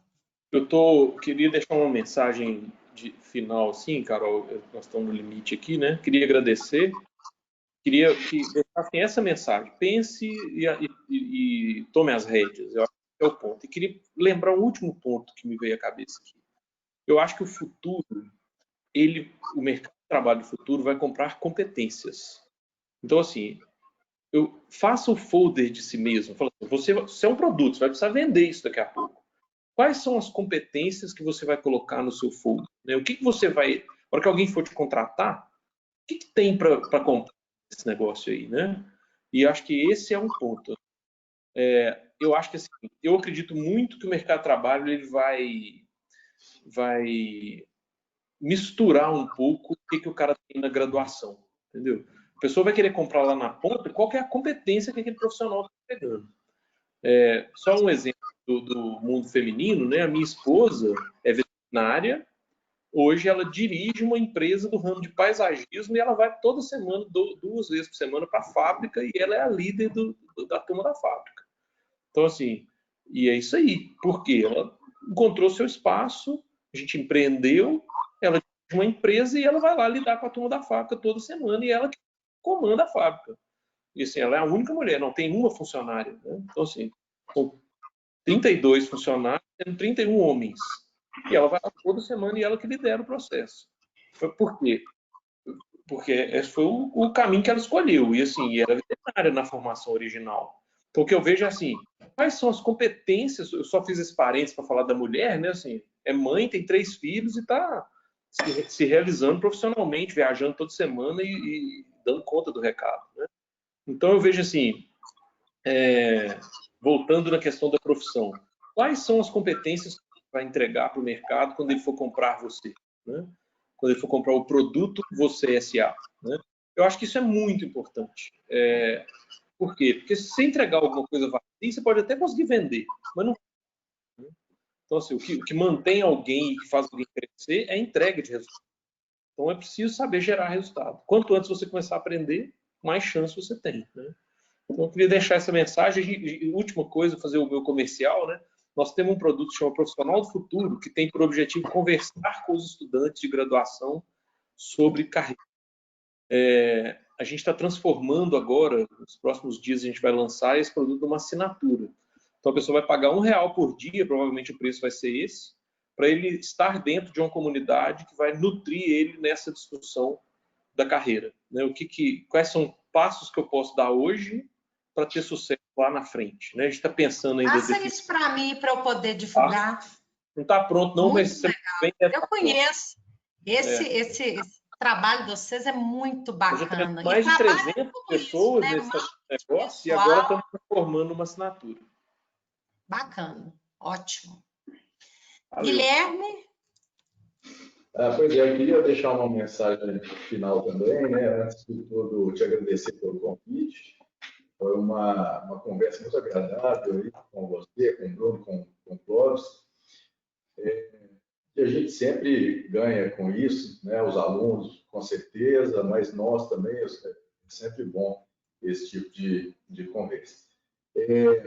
E para os alunos, né, o que eu queria deixar de mensagem é isso, apesar de eu não ser o melhor exemplo, né, não ter sido o melhor exemplo de estudante, mas o que eu vejo acontecer dentro da minha clínica é que os veterinários da minha equipe, em quem eu mais confio, foram aqueles que foram meus estagiários remunerados, foram aqueles que se formaram aqui dentro. Por quê?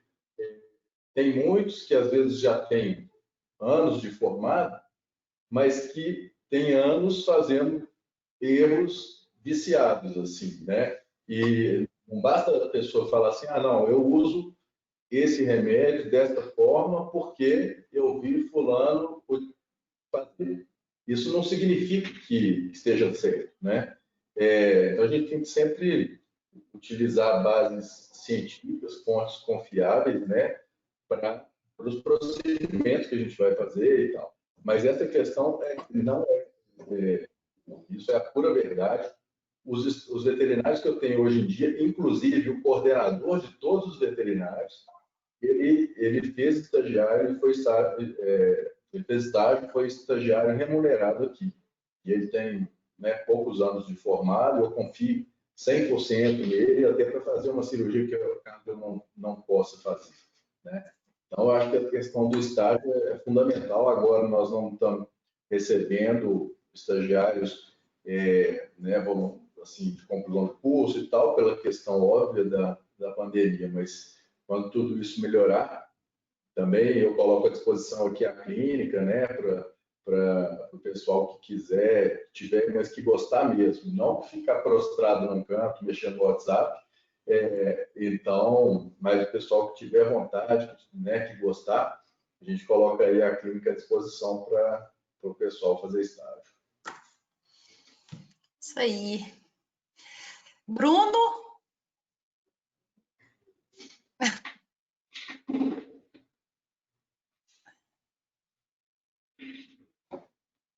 Bruno, quer fazer os... Não, tudo bem. Tudo. Bom, gente, tem um pouco de ouvido aqui, testando fone. Pessoal, primeiramente, desculpa aí, não pude participar desse momento tão bacana direito, mas apesar de estarmos aí em isolamento social, a gente continua as atividades do Conselho, graças às ferramentas digitais. Mas estamos aí, está tendo um processo aqui, sessão de julgamento de processo ético. E é interessante, 80% dos processos éticos, eles acontecem não por interesse, imprudência, assim, mas principalmente por falhas de relacionamento, falha de desconhecimento de normas, são coisas que podem ser, muitas vezes, simples, mas quando acontece, aquilo acaba virando uma bola de neve. E é um pouco de tudo que foi discutido aqui. A minha mensagem final, eu queria deixar a seguinte: tem um amigo, um cara que eu admiro muito, que é o Ronaldo Casimiro. É um neurologista lá de Ohio, e eu converso muito com ele. Uma vez a gente estava num congresso andando, ele chegou assim, chegaram duas meninas perto dele assim: professor, como é que eu faço para ser igual você? Aqueles colegas que têm currículo, assim, foi o melhor professor de veterinário dos Estados Unidos. graduação, melhor de pós-graduação, um cara desses fodásticos, assim. Aí ele virou assim, olhou para a menina, eu falei, o que o Ronaldo vai falar? Ele falou assim, olha, ora bunda. Ora bunda? Vamos escrever, será que ele vai falar? Ó, eu quis, quando eu resolvi ser neurologista veterinário quando eu estava no 8º período. E a partir daí, eu comecei a estudar. Estudava pelo menos umas 8 horas por dia, né? Então, saía, acabava as aulas à tarde, ficava estudando até 1 ou 2 horas da manhã, todos os dias, e o sábado estudava até a hora que a bunda doía, que era a hora bunda. Então, ele estudava em média ali, de 4 a 8 horas por dia, e no final de semana ele aproveitava bastante. E aí ele, né, no resumo da conversa, no final, ele falou assim, olha, gente, o sucesso não é sorte, né? Não é nada que chega por acaso. Assim. Sucesso é você estar preparado no momento certo. O momento vai aparecer inúmeras vezes, assim, mas a gente tem que estar preparado. Então, é o que o Cláudio falou, a partir de agora, vamos começar a estudar. Quem não domina o inglês, começa a dominar o inglês. Gente, eu já perdi tanta coisa por não dominar tão bem o inglês assim. Em 2014, Ettinger, Fossum e o Bichard, a gente saiu para jantar no congresso, eu chamei e fiquei sem conversar com eles direito. E se eu soubesse, tivesse mais bem preparado no inglês, olha a oportunidade que eu perdi de, por acaso, estar muito mais envolvido na área de imagem junto com esses colegas. Mas aí eu fiquei esperto depois de 2014. Depois de perder uma oportunidade como essa, eu corri atrás de inúmeras coisas e essa dedicação ela sempre vai dar resultado. Não tem mistério, turma. Então, Carol e meus nobres colegas, Guilherme, Clóvis e os demais participantes. Turma, não tem segredo do sucesso. É relação. Em muitos momentos, as oportunidades vão aparecer. Quando vocês estiverem preparados, vocês vão conseguir abraçar e aí as coisas vão caminhar para onde tem que ir. Tem que já começar agora, estar preparado para isso. Não adianta querer formar e já trabalhar perto de casa, em poucas horas, ganhando muito. Isso não vai acontecer com ninguém, em nenhuma área. E na veterinária não vai ser diferente. Mas quem quiser ter um lugar de destaque, vai ter. Se estiver disposto a ralar, abrir mão de muitas coisas para um desejo, para um sonho, uma coisa desse tipo. Tá? Bom, mas eu peço mais uma vez desculpa dessa minha correria e quem sabe, Carol, a gente não pensa nesses bate-papos aí mais vezes em fazer grupos aí de orientação dos meninos para que a gente consiga formar uma turma que vai prestar um bom serviço para a sociedade. Né? Com certeza. Obrigado aí pela oportunidade. Mais uma vez, desculpa estar assim um pouquinho distante de você. Gente, eu queria agradecer vocês, Bruno, Clóvis, Guilherme, vou chamar pelo primeiro nome, que são pessoas queridas e amigas, né? Eu fiz um resuminho aqui, rápido, de tudo que foi falado, né? Não existe receita de bolo de sucesso, mas basicamente algumas coisas chamaram atenção: ser responsável pelas suas próprias escolhas, o autoconhecimento, amor pela causa, ou seja, fazer realmente aquilo que você gosta, conhecer o mercado que você vai atuar, saber se relacionar com as pessoas, né? Entender os seus limites e, por último, horas bunda. Segundo o professor Bruno, esse horas bunda é um pouco de tudo isso, né? Ou seja, se dedicar com vontade àquilo que você se propôs a fazer. Então, eu queria agradecer a todos, deixar o convite aí para uma próxima oportunidade, né? Eu acho que foi ótimo esse bate-papo. O Covid tem nos proporcionado algumas coisas que eu acho que são boas, a maioria não é, mas a possibilidade da gente acaba que está até mais próximo das pessoas. Quem diria, Clóvis, que eu ia ter o tempo de conversar com você assim, naquela pandemia que você vivia anteriormente, que é a sua vida do dia a dia, né? E agora a gente, pelo menos, conseguiu que seja de forma virtual, mas foi ótimo. Queria agradecer a todos. Muito obrigada, gente. Agradeço aos participantes, aos alunos que estão aí, aos professores também, tá? Muito obrigada a todos. Joia. Um abraço. Abraço. Até mais. Obrigada. Quero ver Valeu. como é que eu encerro isso aqui agora. Deixa eu ver. Aí.